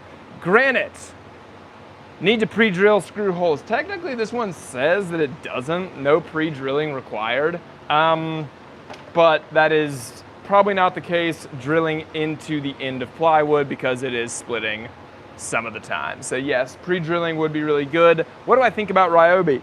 Ryobi is wonderful to get tools that don't need to be super, super precise. Sometimes they even can be. If you just need something, like for instance, that guy, oh, there he is, my leaf blower, Ryobi. I have a buffing pad that you might have seen when I was finishing these blue panels, Ryobi. My router right now is Ryobi. Yeah, as far as inexpensive tools go, like if you need a tool to do a thing and you don't want to ball out on something, Ryobi's great. So yeah, pro Ryobi in the right time and place. We need to make one more of these guys. We have all the parts. Yeah, all of my tools, oh, that hurt. All of my tools are quite colorful. Oh, I do have an idea how I could fix that. Yeah, all of my tools are quite colorful, meaning that I have the yellow of DeWalt, I have the green of Ryobi, I have the kind of deep blue of Makita, I have Milwaukee, I have a couple Festool, not a whole lot of those. I have the puke yellow green of Powermatic. I've got most of the brands on lockdown, and Ryobi's great. I mean, I think you kind of get what you pay for, but the fact of the matter is, if you need a tool that can do something, and you don't want, like if you needed a drill today, but you only needed a drill for today, go with Ryobi, you know?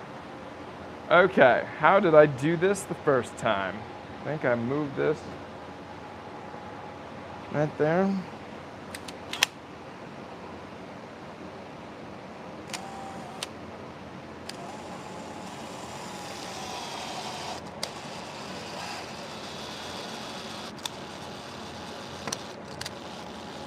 That on.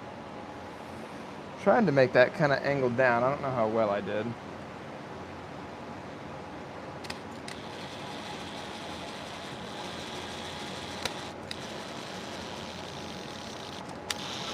Beautiful. The first one is the hardest.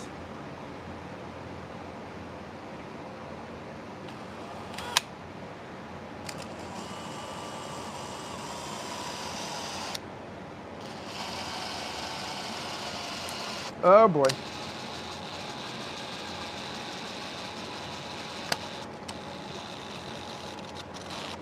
Nice.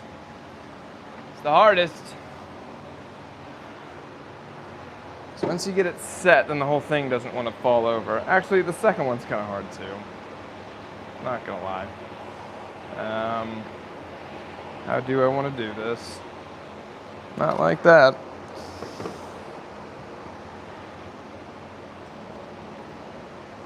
Okay. Don't fall. Okay.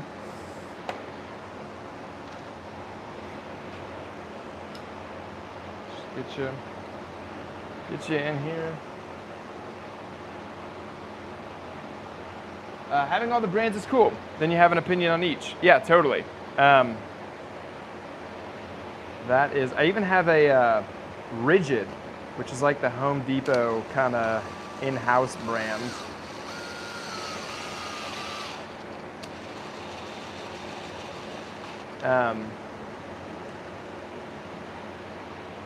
Yeah, if I have them in my shop right now, it kind of means that like they're not bad enough to replace. You know? Like if they were so bad that they weren't able to do their job, I'd pretty quickly replace that.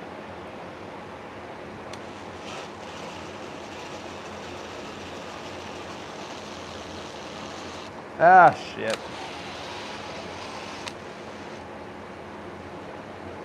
This is gonna make this really difficult. I can't have this piece extend any further than this piece, or else the whole thing's not gonna fit within the bar. Ah, boy.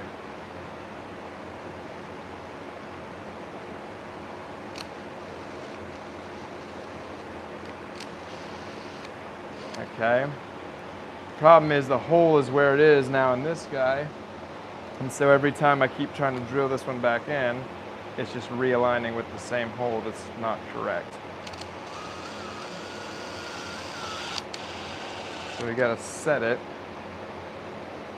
with a different dude.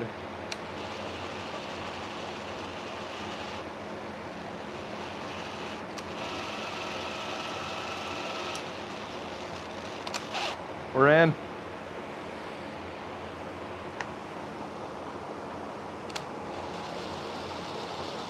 Ah. Ow. Okay. It's fine. Ah.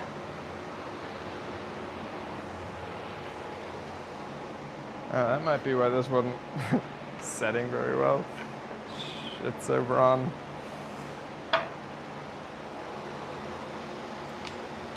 Ah!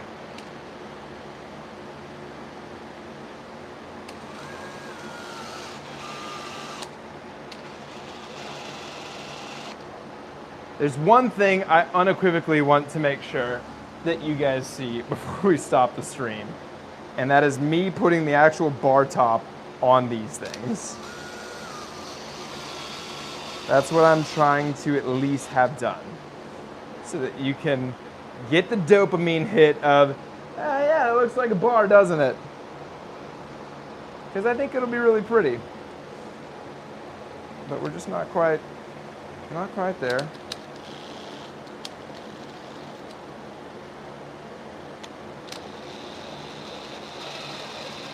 Go. Yeah, that's fine. Ah.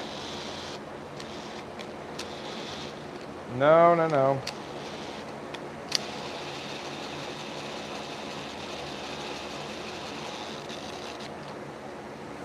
I was feeling weird.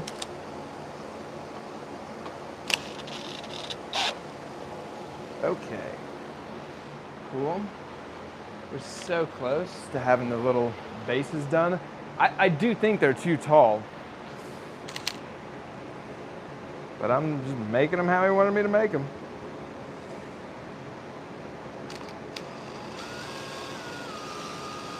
Go.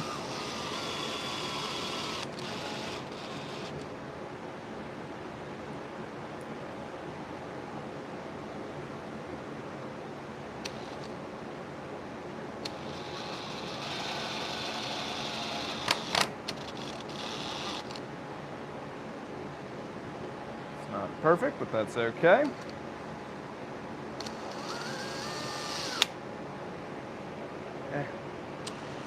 No.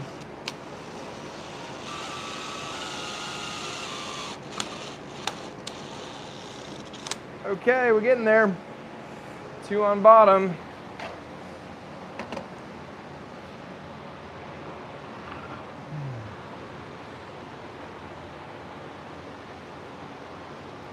How we doing? Snoopy! What's going on, Snoopy? Snoopy, I know you've been in the chat before. I recognize the name, unless there are 2 Snoopies out in the world, which there might be. When you get done, you should have AC/DC, have a drink on me in the background. I don't quite know exactly what that means. I don't know if you're talking about the band?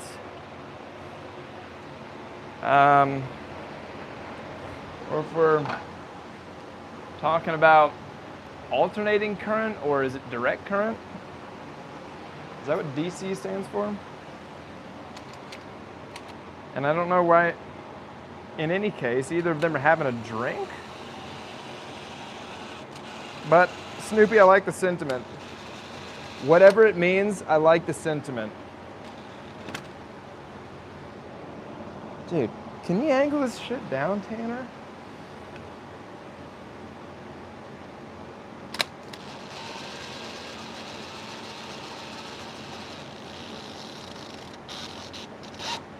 I will say, for whatever reason, the cross braces that I'm doing right now don't seem to be splitting as much as the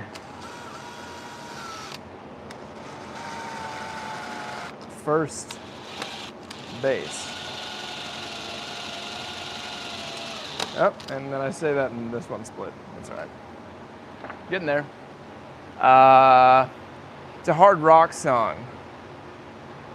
Oh, I understand now. The song title is called "Have a Drink on Me." Is that what I'm getting on, or getting at? Yeah, it could be cool to have music going on. Never entertained that.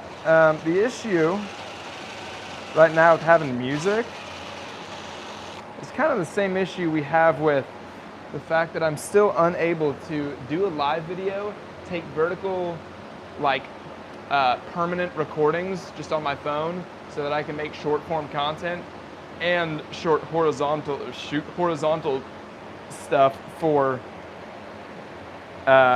long form. Oh shit. I need 3 recording devices, and right now I only really have 2. Go, please. Like I can't grab it. I have to make sure when I'm pushing that the whole thing doesn't move, right?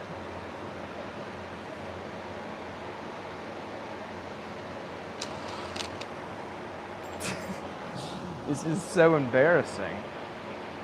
I mean, this is why you drill pilot holes, but There we go.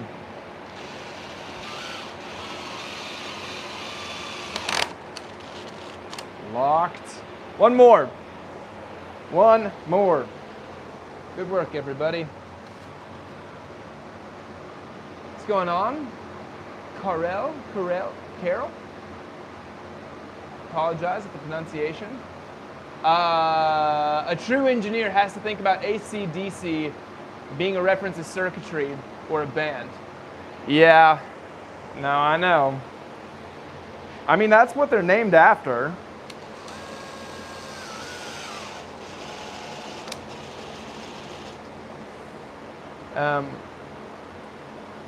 I can't quite remember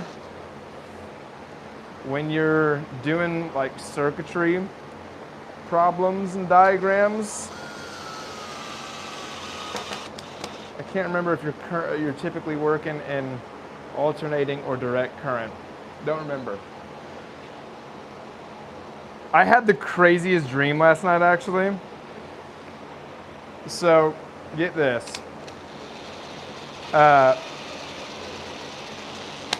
Anyone that knows me, that wasn't a great one. We're gonna flip that around.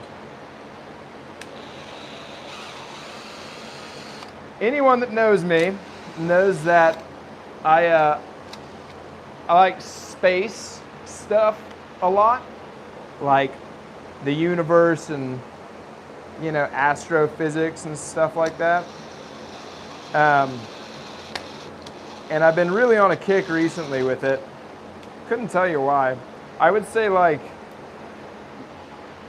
you know, my job, Outer Woods, takes up a lot of my waking hours these days. And so it's kind of sad, but I don't have a whole lot of hobbies that I'm doing consistently at the moment. I've always played a lot of sports. I've always done a lot of music. But right now, I'm not like consistently doing either of those things. And the biggest, I would say, current hobby that I have is actually learning about space stuff. Actually, yeah.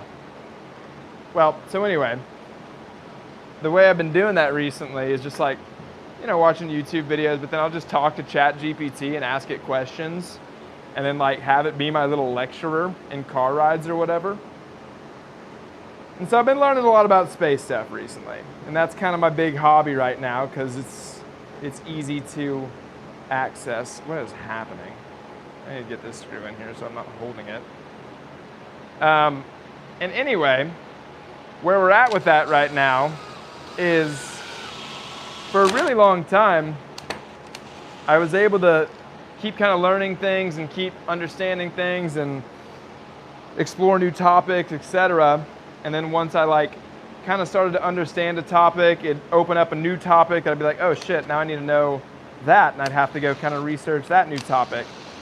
But what was happening is that a lot of the like end of the road points would essentially be not large macro topics, like big picture topics, but instead you'd get to like quantum physics stuff. It always end up very small, and like the end of the thought process would be, yeah, and then something happens at a really, really, really tiny level, and it's super weird. So unfortunately, I was like, shoot, I gotta start trying to understand more about quantum physics, and that's real wonky. But so anyway, one of the big things right now that is kind of at the forefront of all astrophysics, like physics and quantum mechanics, is uniting big gravity stuff with tiny gravity stuff. Anyway, yeah, the astrophysics YouTube, yeah, right? Joe Mama, which channels? Because I've got a few that I'm like, those are my go-to. Anyway, I had a dream last night that I called my old high school physics teacher, and I was like, hey, listen, I've got some really good ideas for how to unite quantum gravity and relativity, gravity, but I need you to help me with the math. I got the logic, I need you to do the math. And we teamed up and we sorted it out. And I woke up very briefly and was super excited about it. And then I realized, oh yeah, PBS Space-Time? Yes, and Astrum? Yeah, those are the two I was gonna recommend. I have not seen Cool Worlds. Astrum has so much content, it's insane. Okay, gang, there is still one more thing that I have to do. I could do it really quickly. Okay, we're gonna do it really quickly because it's kind of important. Here's what we have to do. Yeah, Astrum and PBS, those are my go-to. They just have so much content. Joe Mama, I don't know if you've come to the same conclusion that like you can kind of go down like a train of thought for a long time, and it's like, oh, there's this one macro idea that kind of leads to this other macro conceptual idea, and then when you keep trying to explain it further and further, it gets to like, then you need to know like quantum field theory or you know, we need to, yeah. Anyway, have you come to that same conclusion that we got to start understanding the really, really small stuff to make the big stuff make sense? That's where I'm at. It's a real bummer. Okay, here's what we have to do. We have to cover part of that, or the front face of all of that, with these panels right here. They need to be, they need an inch cut off of the top, which is so annoying. It's so annoying. Because my table saw isn't big enough to measure 47. I have to make them 47.25 inches tall. Right now they are 48.5, so I have to cut off like 1.25 inch, which is just such a bummer. The correct move is actually to probably do that with a track saw. I'm just gonna do it with a track saw, but I'm just gonna do it with a track saw. That is the correct way to do it. The other way can get real squirrely. We're just gonna do it the correct way, Tanner. Don't try to, just gonna do it. So, need a board. I'll put it right here. Let me go get my track saw. Yeah, it ends with some, trust me, bro. Yes, that is exactly how it ends. Trust me, bro. And you're like, all right.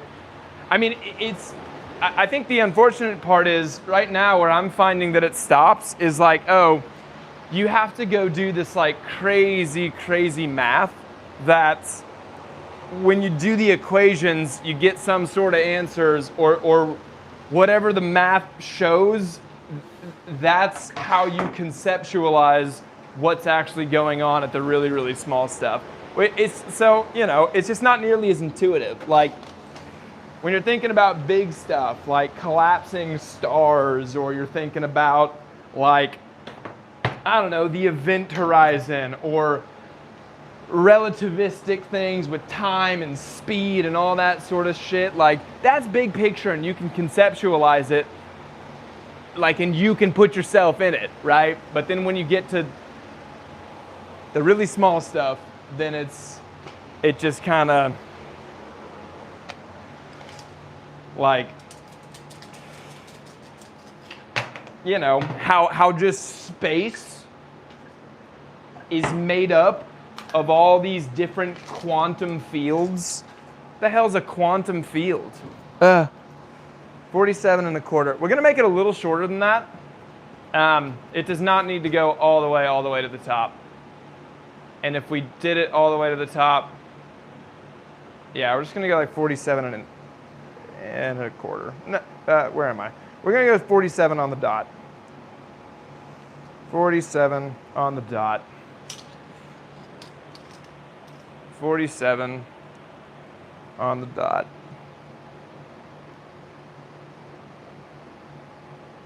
Yeah. Okay. I need an extension cord. Oh, I don't want to use that extension cord. It's plugged into what I need. Do I have any extension cords over here? Oh, hold on. I have one. Ah!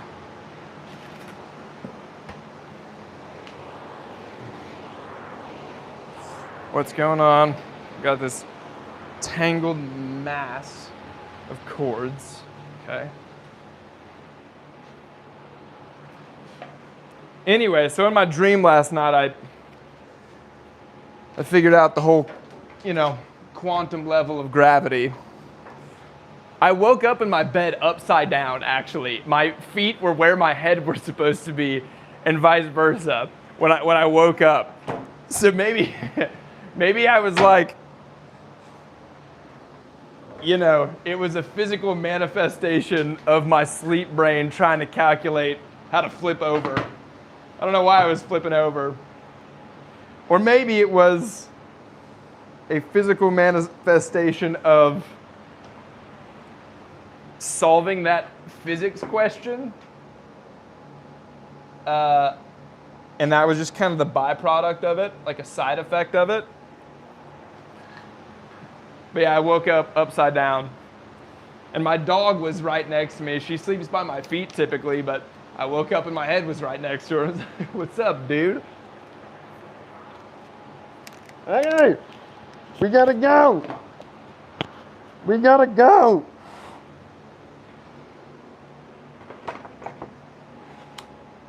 Why are we plugged in? What the hell did I just plug in? Oh my gosh, the circuit has been broken.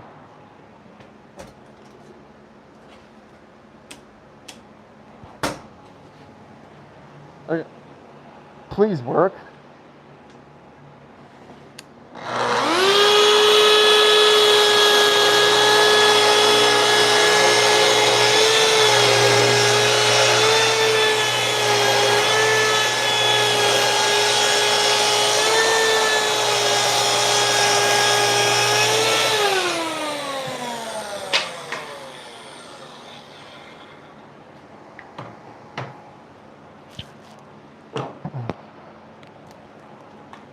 The other problem with the space stuff recently that I've been encountering is that I watch it when I go to sleep.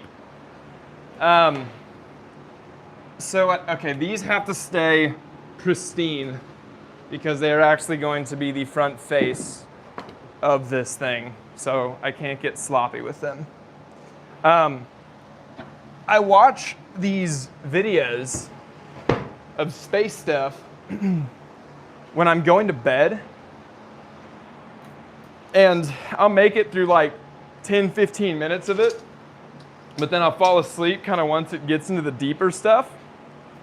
And so it'll be enough to just make me wake up the next day, and I can describe the title and thumbnail and intro of the YouTube video, but then I just have no earthly idea for the logic that they were talking about. Like, for instance, a couple nights ago, I think it was PBS, had a video where it was that conservation of energy doesn't always happen, which that's a real bummer to make that claim. Kind of unravels everything. Vanette, what's going on? No worries. We're, where did you start? When did you start? Oh shoot, we've been going about 2 hours. Yeah, we're talking about space stuff right now. The PBS guy does put me to sleep as well. But so anyway, the title, thumbnail, intro of this video was like, conservation of energy is not always a thing. And the example they gave was like, if you threw a ball in space and it didn't hit anything, no dust, no gravity, nothing. It encountered nothing. You would think that it would just go forever, but apparently it doesn't. And it had something to do with quantum fields. And unfortunately, that's all I can give you. Ugh.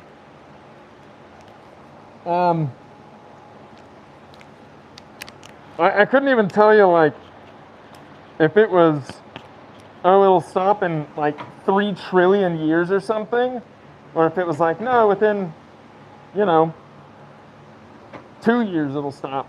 Oh, what the hell? Did I might have just tripped the breaker. I don't know. Did you see the lights go off?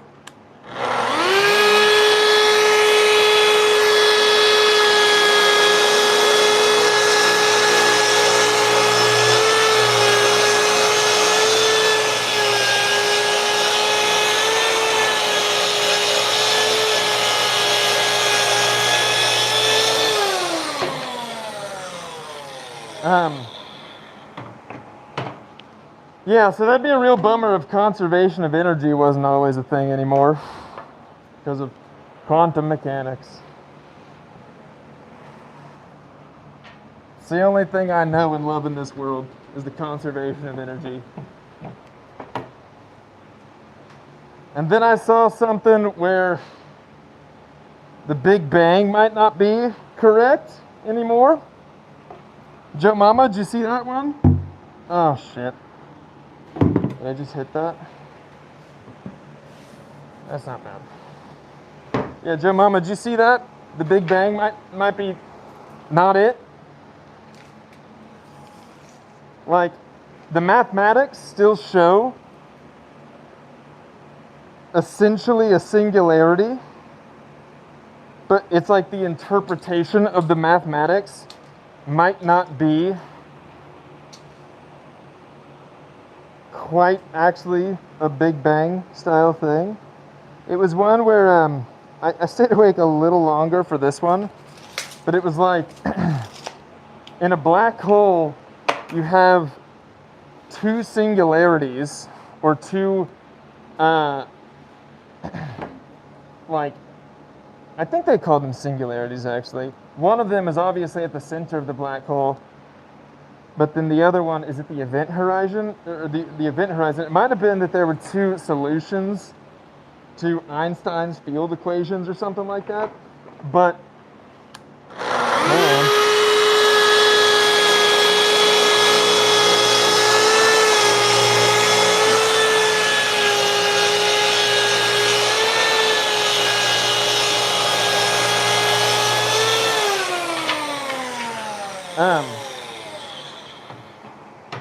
But essentially, the 2 singularities, as we know, are different between the actual center of a black hole and the event horizon of a black hole. And it was one where it's like the actual center is a physical singularity, where the other one was, I forget, they used a different term. But it was something to the effect of like, the event horizon was one where on the singularity graph you could shift it. Like you could translate the singularity. And they were thinking that the singularity at the beginning of the universe might be one of those shifting singularities, so it wasn't actually all in the same spot. I don't know, gang. Listen, I'm swinging way above my weight right now. Like, I know just enough to kind of describe what the lights turned back on. Like, I can describe the most basic part of this video. But, I don't know, man. I don't know. Anyway, why were we talking about this?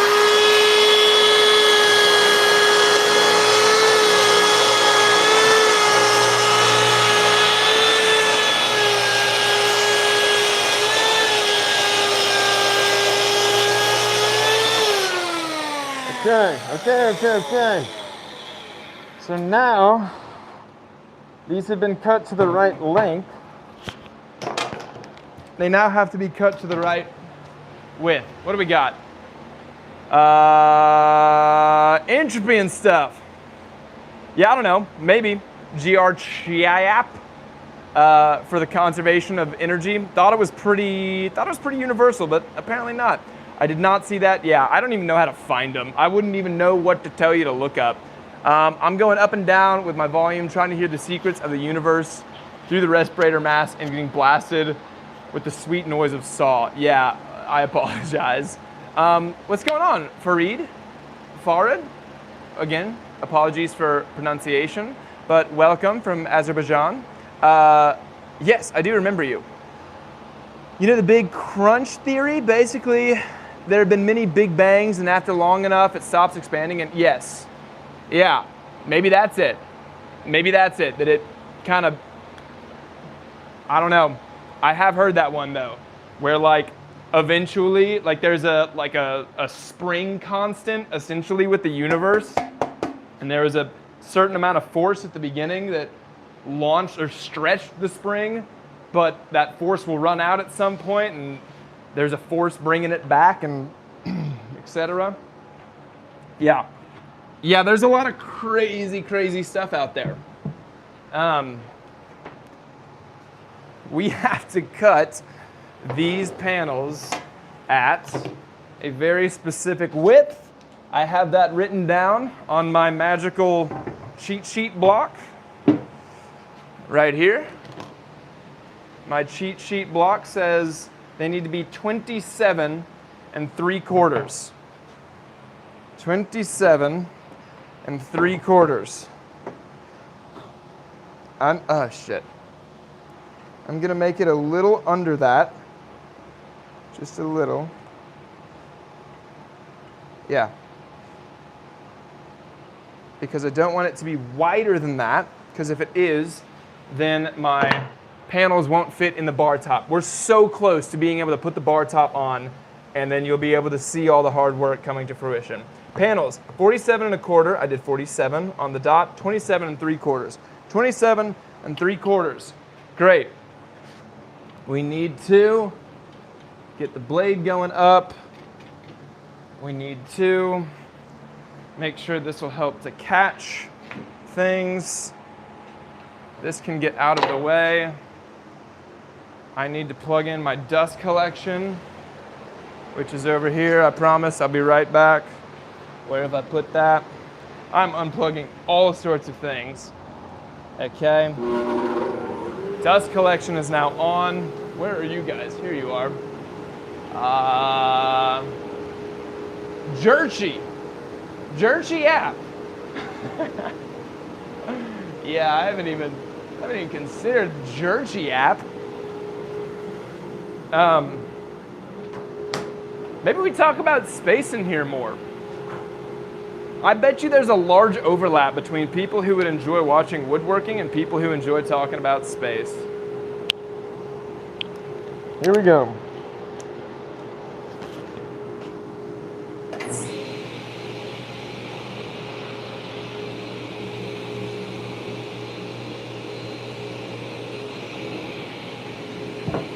Bee winding up, holy moly, bee winding up, thank God. Oh my gosh, I thought we were short. Our panels were almost a perfect size.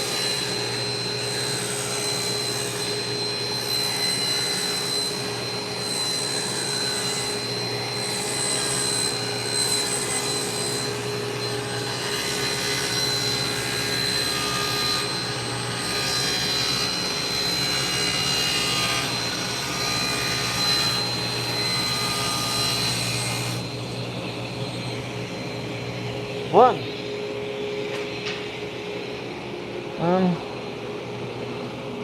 I'll just put this back where it was.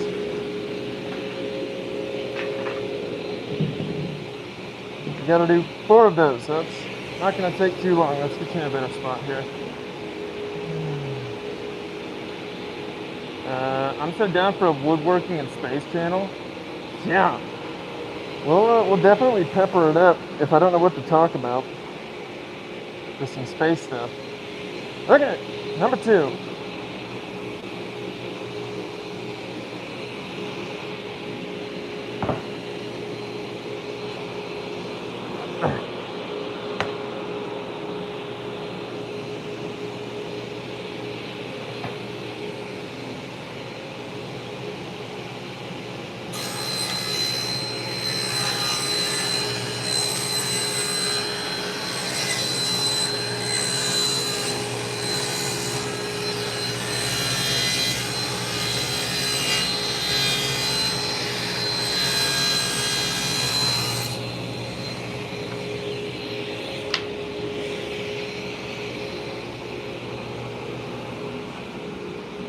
2 more.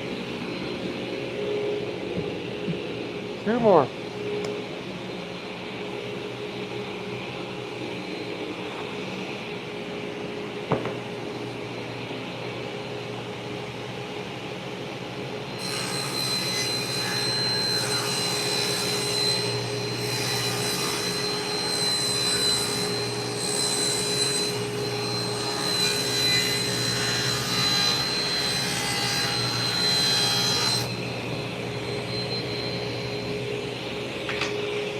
One more.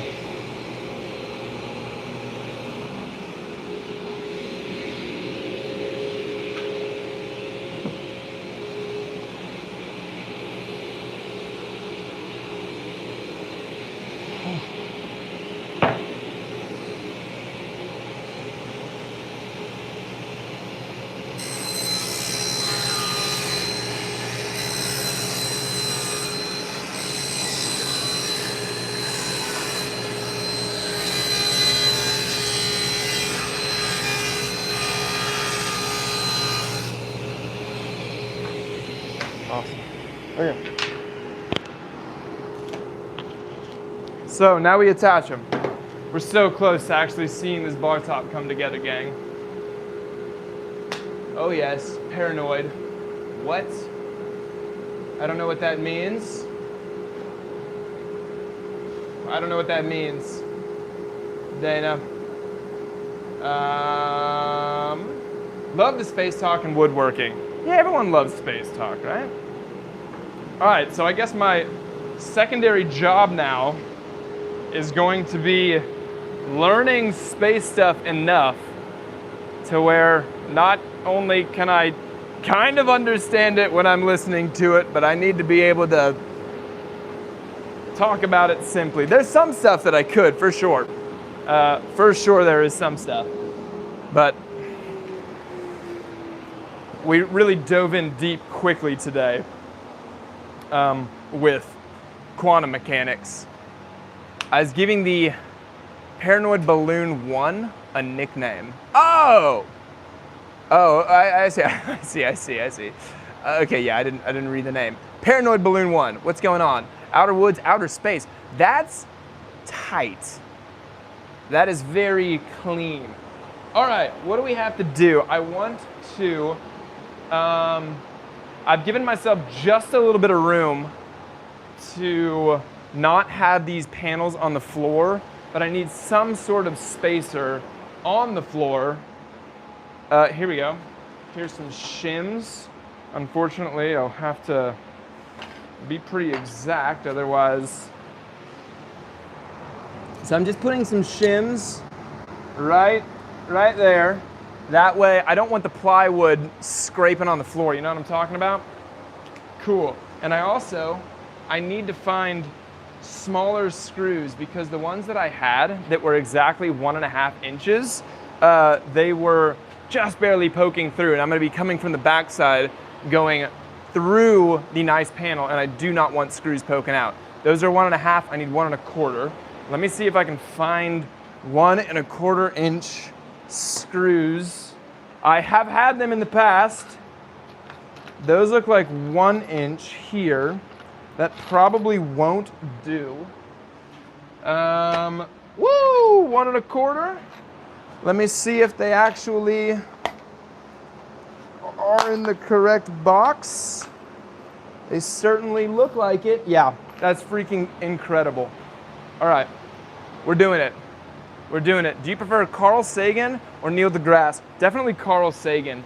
The guy that I've been really on recently, you do what from the backside? Yeah, I'm going to be driving a cabinet. What are they called? I don't want to use the word that you're looking for me to use. I don't think there's any other word. I'm putting this in from the unseen side through the back of the seen side. Definitely Carl Sagan. Neil deGrasse, I like Neil deGrasse, but I don't know. I think sometimes he tries to over-sensationalize things. Like, and I know you have to try to make it interesting, and that's why he's been so successful, is that he has been able to make space really interesting. However, I feel like maybe he, oh shit.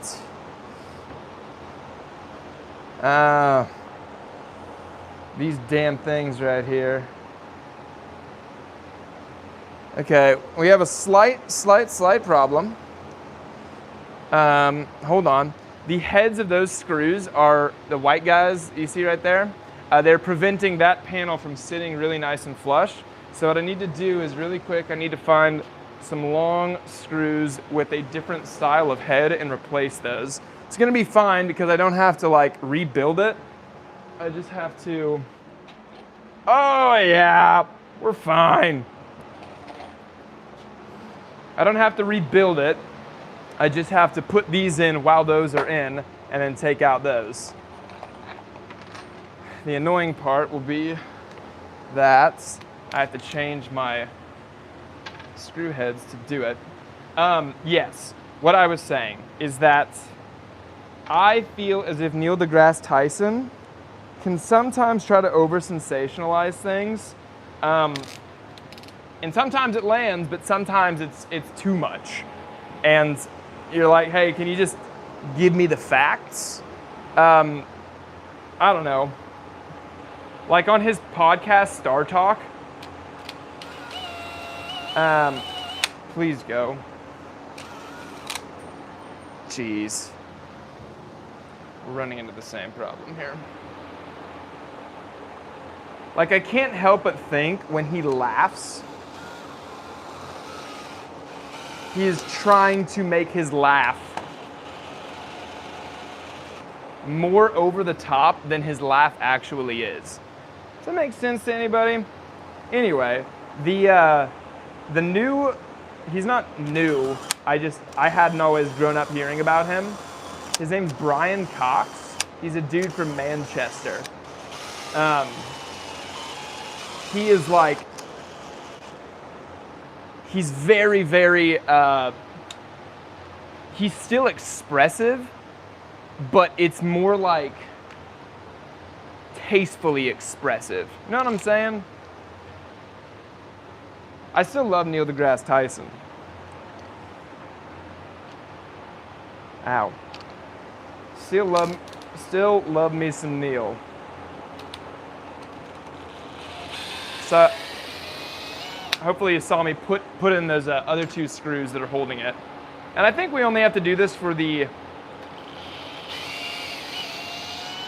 top because I have to fit.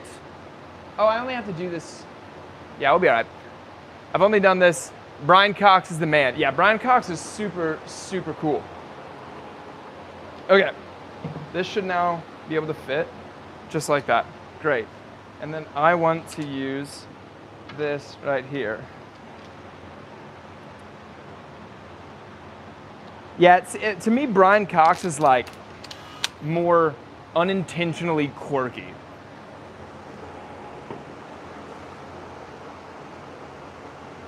Okay, so now we come from the back side. And we are just trying to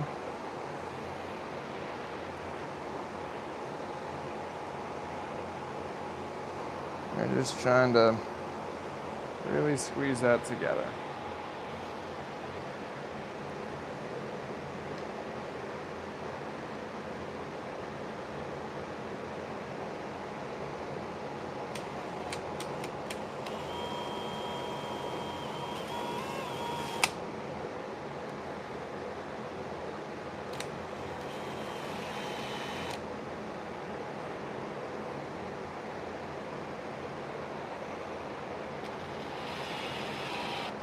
Yep, we're in. Okay, what I do want to do is I want to make sure that the two side-to-side panels are parallel with each other. That's the thing that everyone's going to see. So I need to make sure that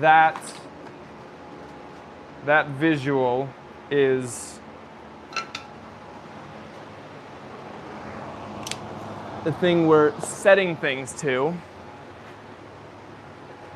And then later, we'll screw in everything else.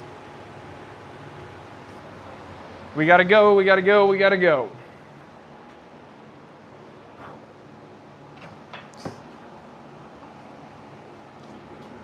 In a perfect world, I'd have one sheet of plywood that went the whole way. But this is okay. Okay, we need 2 of the long screws to replace the top screws over here.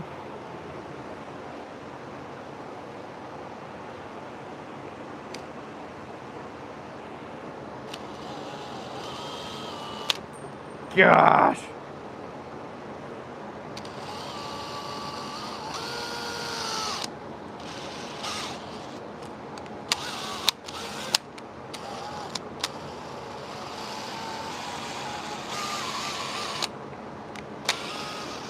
Unbelievable, dude.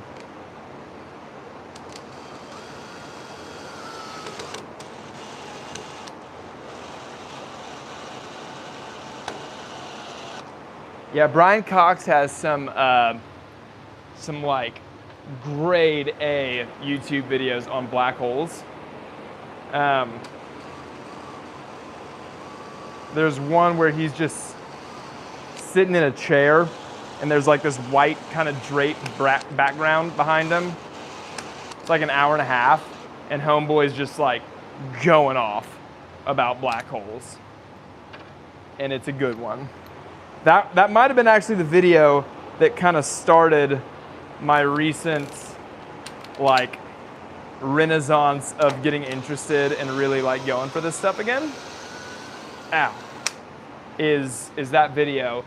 And essentially the thing that I had been stuck on for so many years. Brian Cox is the guy. The thing that I'd been stuck on for so many years and never really like surpassed was why some stars make black holes and some stars turn into, you know, neutron stars or white dwarfs or whatever.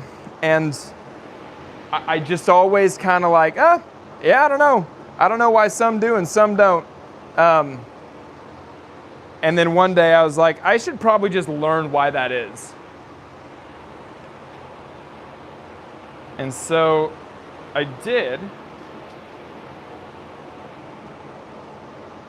And then once I learned that, then I was like, whoa, there's so many other interesting things that come from that. Like I knew that it had something to do with size. Is why stars had different, you know, end results. But I didn't know from a physics standpoint what the size had to do with it. And once I heard, I think it was that video, talk about that sort of stuff, and it kind of opened the door for like, oh, okay, well then there's this new topic that I'm curious about now.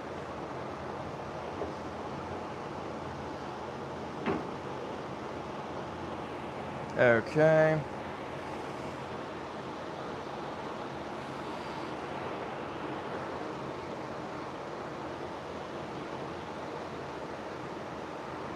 We're so close, gang.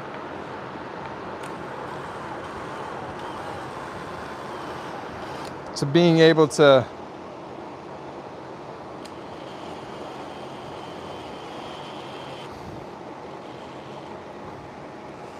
actually see what this bar top is going to look like. Cool. And I know we can see the split, but there's going to be multiple splits because this whole thing's divided in half. So there will be lines in it. Oh well.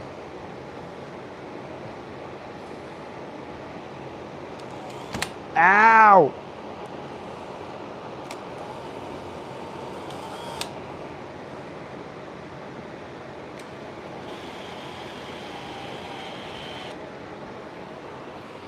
Okay. Ow, that hurt.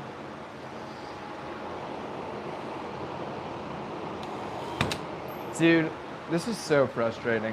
What's happening is I'm trying to like drive in these screws, but they're hard to actually get the threads engaged. Okay, that's pretty good. I'll do a couple on the bottom real fast so it doesn't flop around.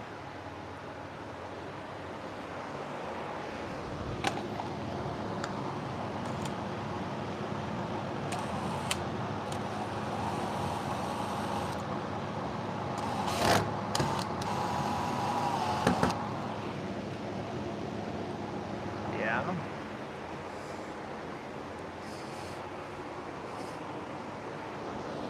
I'm so behind today.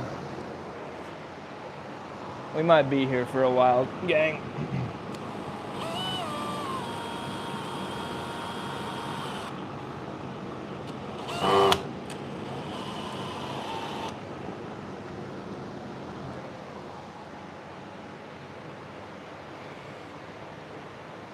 It's definitely not the most stable.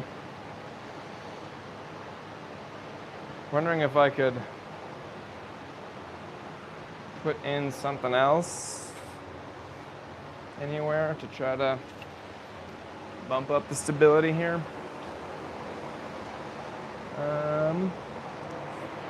Maybe. We'll see if I do.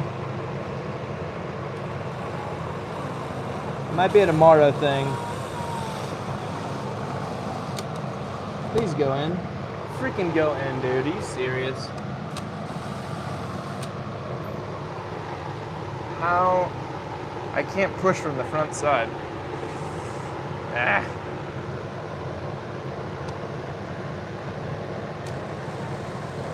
Like I'm pushing it out right now, unfortunately. Please stay in.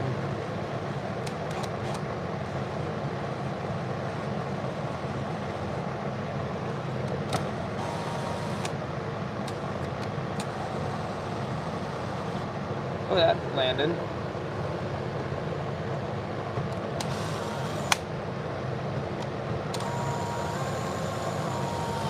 Do it. Do it. Shit. How the hell am I supposed to do this? Maybe I can push it just a little from right here. Ah.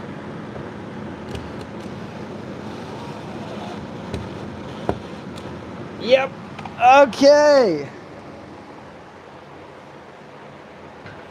Cool. That's in.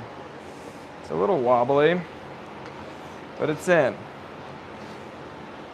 It's not the most stable in the world, but again, it is in. Okay, what do we got? Tanner, did you finish all the blue panels? I have to finish those blue panels today. These are all the blue panels. I have done 36 out of 45 of them. It's currently 120. Oh man. Oh man. All right. This can get, okay. Gentle.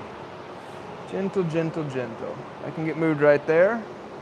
What am I on? We're gonna get the second one out. Yeah, that's as good as that's gonna get. Okay, I'm gonna get the second one out. We're gonna put the panels on the second one, and then we're gonna see what the bar top looks like on top of it. We are 5 minutes away from putting a bar top on the base we've been making this morning.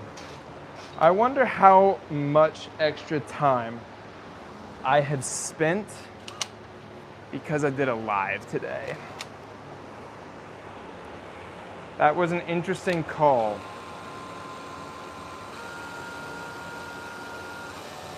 Please go in.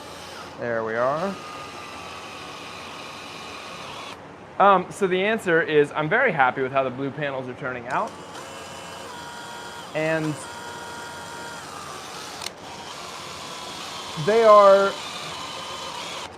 they're taking, I don't know if I ever actually gave an estimate for how long I thought one panel would take. One panel to finish is taking somewhere around, good grief, taking somewhere around 20 minutes for one panel. And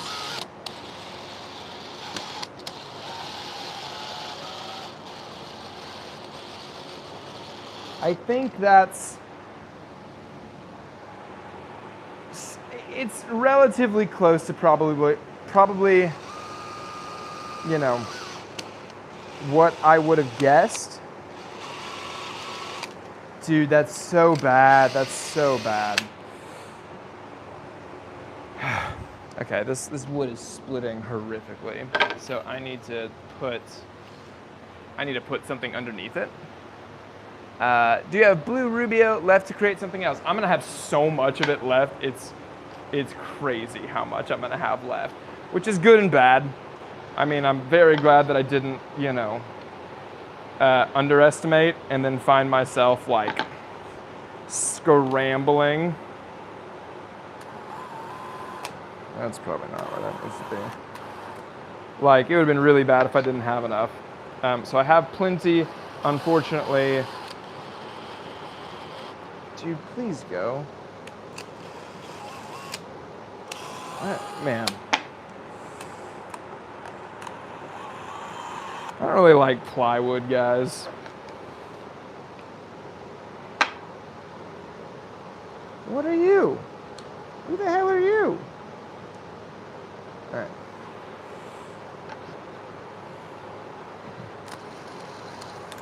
What the?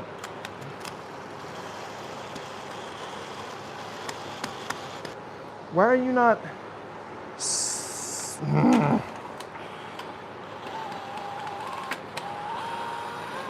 This is remarkably frustrating.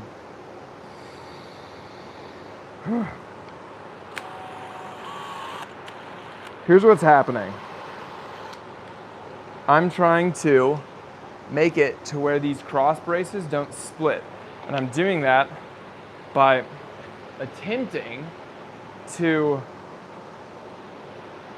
like use this block underneath it to kind of, I don't know, set some screws in there.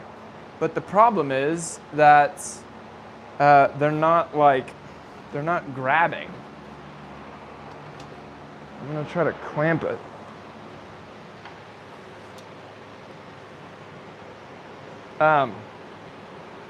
So yeah, it's taking 20 minutes per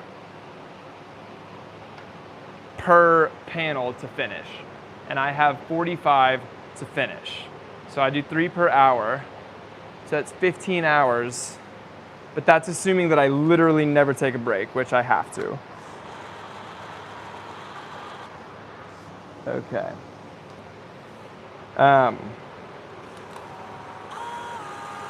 It's probably more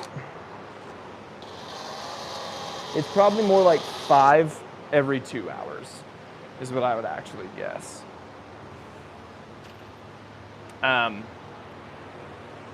So yeah, it's slow going for sure.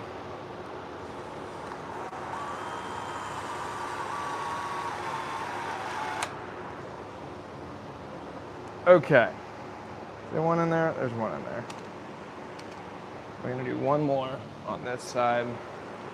And I have to freaking go, man.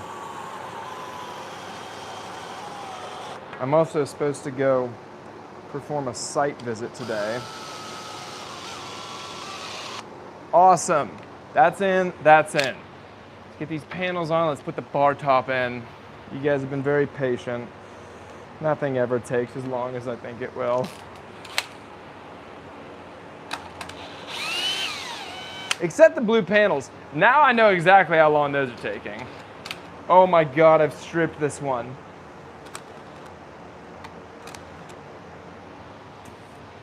Shoot.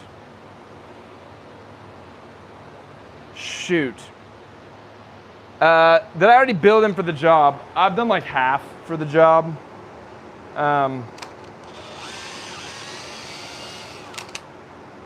Do you guys remember earlier when I stripped the absolute living hell out of one of the screws? That's the one right over there.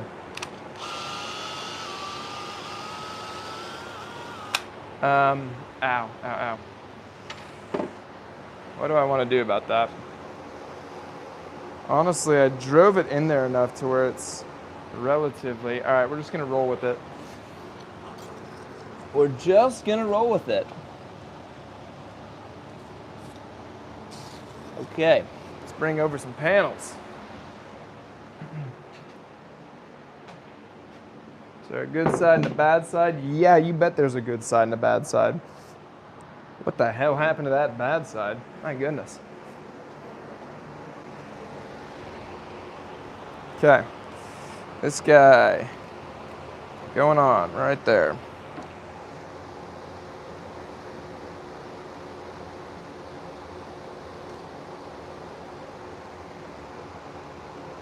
Okay. I need a different bit. Need the gold bit. We're almost there. Trying to make sure I haven't missed anything in the chat.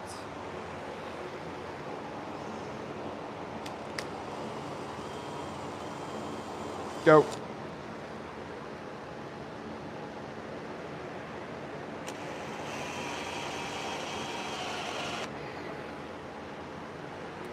Yeah, I am a little worried right now. That's not gonna do it. That the bar top won't actually fit on this. I should have undersized all these a little more than I did. So I might have to do some sanding in some places to make sure things fit.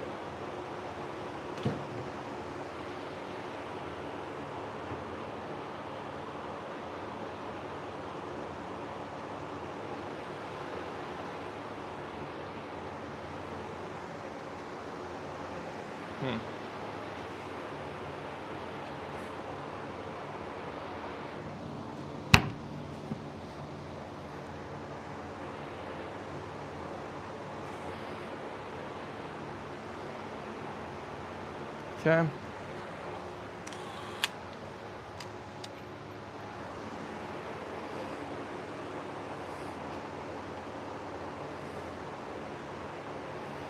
That is what it is.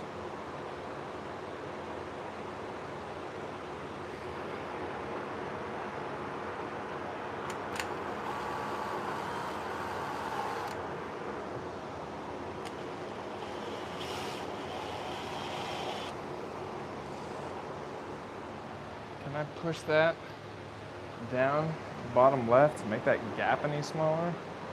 Goodness.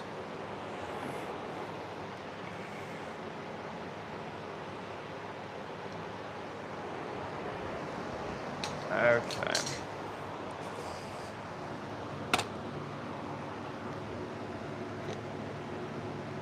That's so huge down here. What the hell?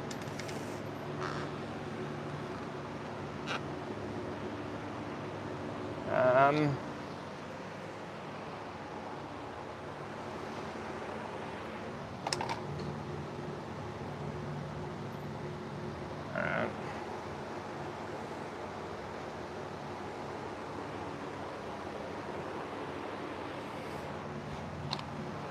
Let's try it, I suppose.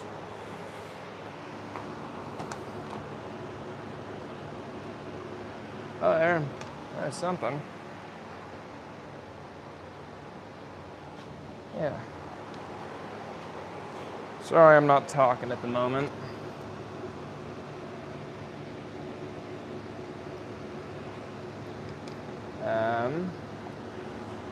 I'm just trying to line everything up.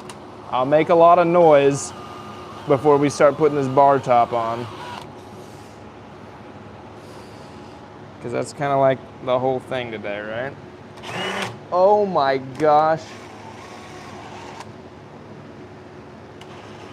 Oh, that's pretty good, actually. Wow, that's how you just destroy a. Do you ever do a project in the time you thought it would? Sometimes, like 5% of the time, it either goes exactly according to plan, or even 1% of the time, it'll go less than the amount of time. It's not this one.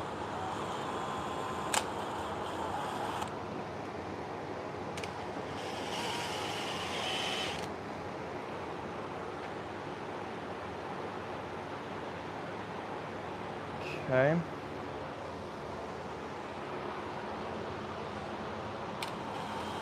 Ah.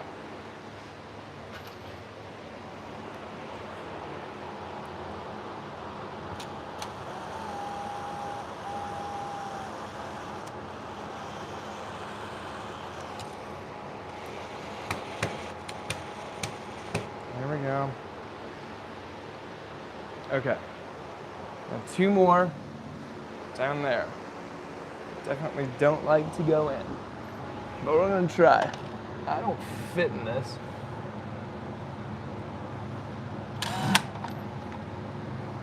I do not fit.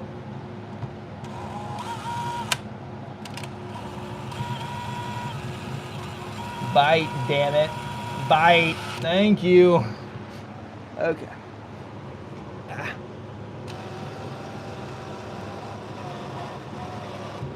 Yes. One more. Well, I'll do a couple more. Ow.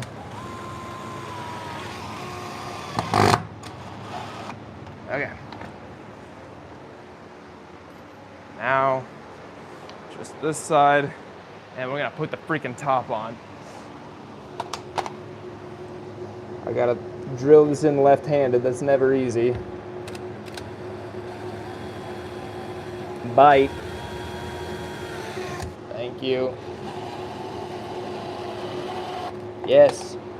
Last one. Please. Ah.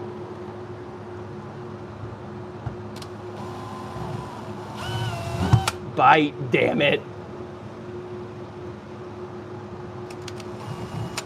Dude, just go in there. Okay. I'm stuck. There we are. All right. Now just take it. Just go. Just go. Just go. Just go. Thank you. Okay. We're in. Okay. Lightheaded after standing up there. Here we go. First of all, let me do a little bit of moving things around so that I have room. I need to put these over there. So I need to get everything back where it was so that I can get these out of the way so that I can finish the blue panels. We're doing this. We're putting the bar top on there. You're gonna get to see what it actually looks like. It's a monumental next 5 minutes. So, I'm gonna put you right here. Move things where they need to be. The track saw. I no longer need the track saw. Okay. Just keep it up there, whatever. I don't need the table saw. I don't need any saw. I need these things. What was that going to? All right. Move this. Don't hit the panel. Don't hit the panel. Don't hit the panel. What the hell are we hitting? What are you doing here, kid? Awesome. Put that right here. Why not even put it closer? Let's get a lot of room. Great. Now, all this. I'm gonna launch it outside into the junk wood pile. Yeah. Junk wood. I might keep those little guys. They're really good for spacers, for various things. Put these on the table saw. On the table saw. Cool. Okay. The fan, I technically don't need to keep you on right now because we're not throwing up more dust. Let's get this extension cord out the damn way. Let's get this guy out the way. I might need him in a moment for something else. You. Put you over here for a moment. Then this guy, the dust collection. This thing is the worst rolling thing in the shop. Oh my gosh. How out of the way can we get you? That's pretty good. Okay. Now, this is where all the stuff is gonna go. Cleaning stream would kill. I don't know, we only have 14 in the chat right now, gang. How heavy are you guys?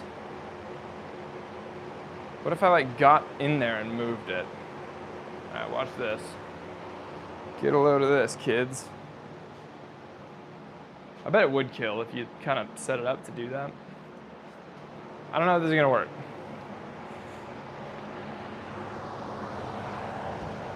I don't really know how else to lift this though, by myself. God, that's really heavy. That's so heavy. That's so heavy. Ah. Ow. Jeez. Okay. That's one. I need to get these guys. I'm trying to remember which ones that I need to. I can't remember if I need those guys or not.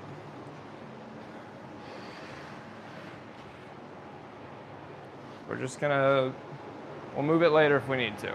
Okay. And this thing.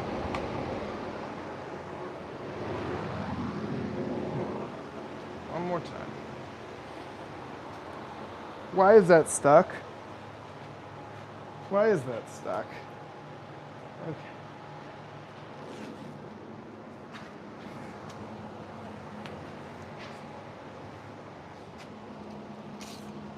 I have no idea how that got stuck. Okay, cool. Whew.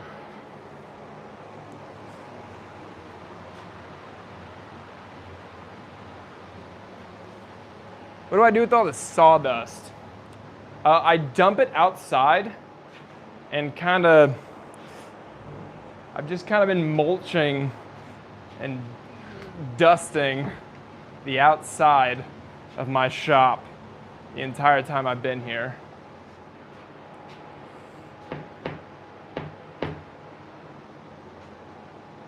Okay. All right. Awesome. That's how those go together. And you can see the lines, but whatever, you know, whatever. Here is the bar top. It has been drying. There's one thing I need to replace on it because it cracked. I will do that later. That's not that exciting. Honestly, I just want you to see the entire thing that we're making. So it's been drying. It is very dry at this point.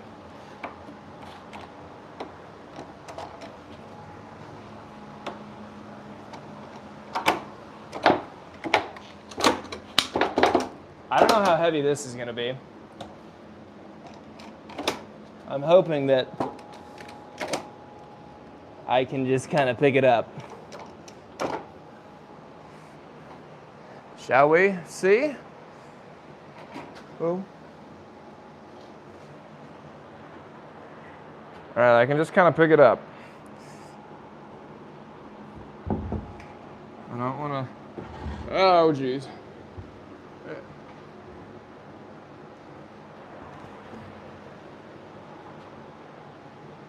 Fit, damn it. That is so tall. Who would want a bar top this tall? Are you in? You're in.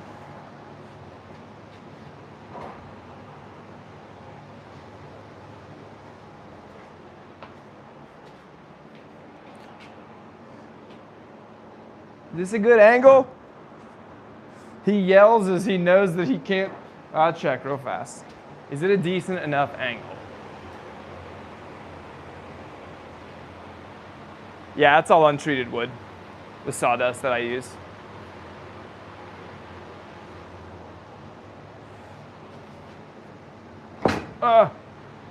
Okay. Okay.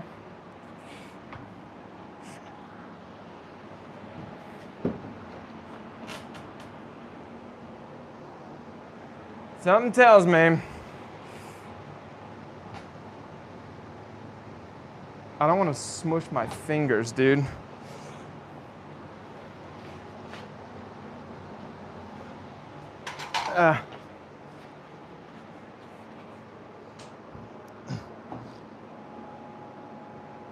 Something tells me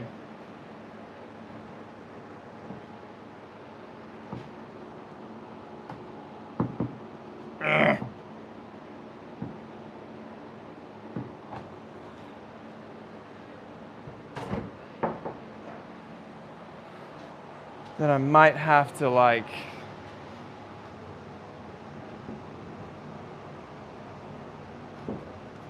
I think we're gonna be shit. It's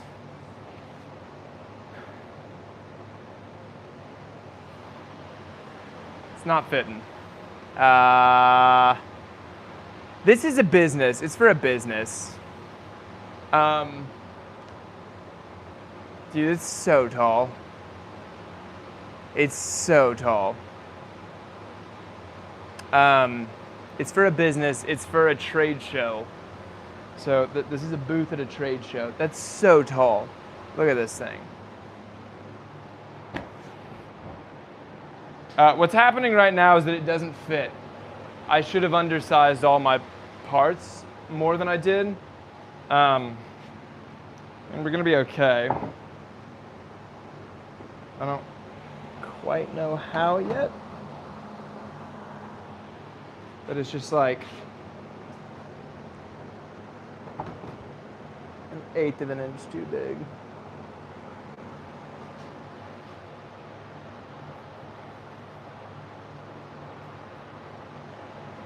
Okay, there it is. They wanted that tall. He just said 48 inches, and when he said that, I was like, "Hey," I didn't say anything because he said it so quickly, so I didn't want to question him. Yeah, I hope that they want what they said, not what they thought it would be, because this is so tall. Oh my gosh. It's not fitting, which is the real big issue.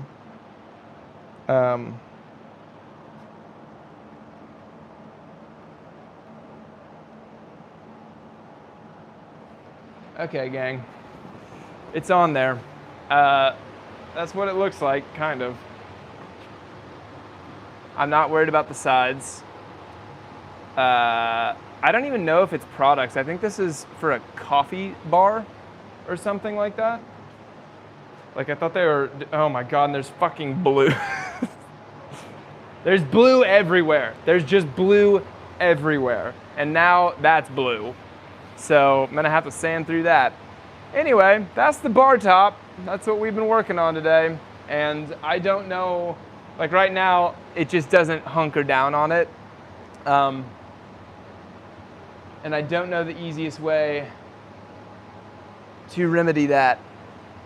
Gosh, whatever it is, it's gonna take time. And I don't have time. But serve their coffee directly under the customer's nose. Yes, seriously. And it's due tomorrow. And so if I say something to the guy, like, hey, this is really tall, and I tell that to him at 2 o'clock the day before it's due, and then he's like, yeah, it is tall, can you change it? Like, that's 3 hours, however long we've been going on the stream. That's, you know, like I'd have to fix all of this. Anyway, that's gonna be the stream today, gang. Thank you guys very much for tuning in, as always. We'll try it again next time. I'll take pictures or something. If you want to see it finalized, just reach out on like Instagram or like comment or something, and I'll send it to you or whatever. Thank you for posting. Yeah, Snoopy, I appreciate it. Thanks for being here. Dana, bye fam. Keeping it real in the chat as always. Finette, well, if you made it according to what he said, you're okay. Yeah, you know, I hope so. Yeah, objectively, I'd be okay from like a legal standpoint, but he might not be happy, but oh well. Thank you, Finette, for checking on me the other day with the things that happened in Austin over the weekend. I appreciate that. Joe Mama, foundational to the chat. Thanks for being here the whole time. Thanks for blowing up the chat like you do. Paranoid Balloon, great to have you here. I don't know if I've seen your name too many times, but maybe a couple. Appreciate you. Finette, thank you very much. You guys have a good one. And yeah, Snoopy, you're cool, dude. Yeah, work schedules are weird. Yeah, if you want to see this thing finished up, just like message me on Instagram or YouTube, I don't know how, and I'll try to get you a picture when it's done. But I'll keep going with the streams. I will keep going. We'll figure out how to be more consistent with them. But thank you guys very much. Way to stick it in there, bro. Way to stick with it. Way to hang in there, stick with it. See you, dudes.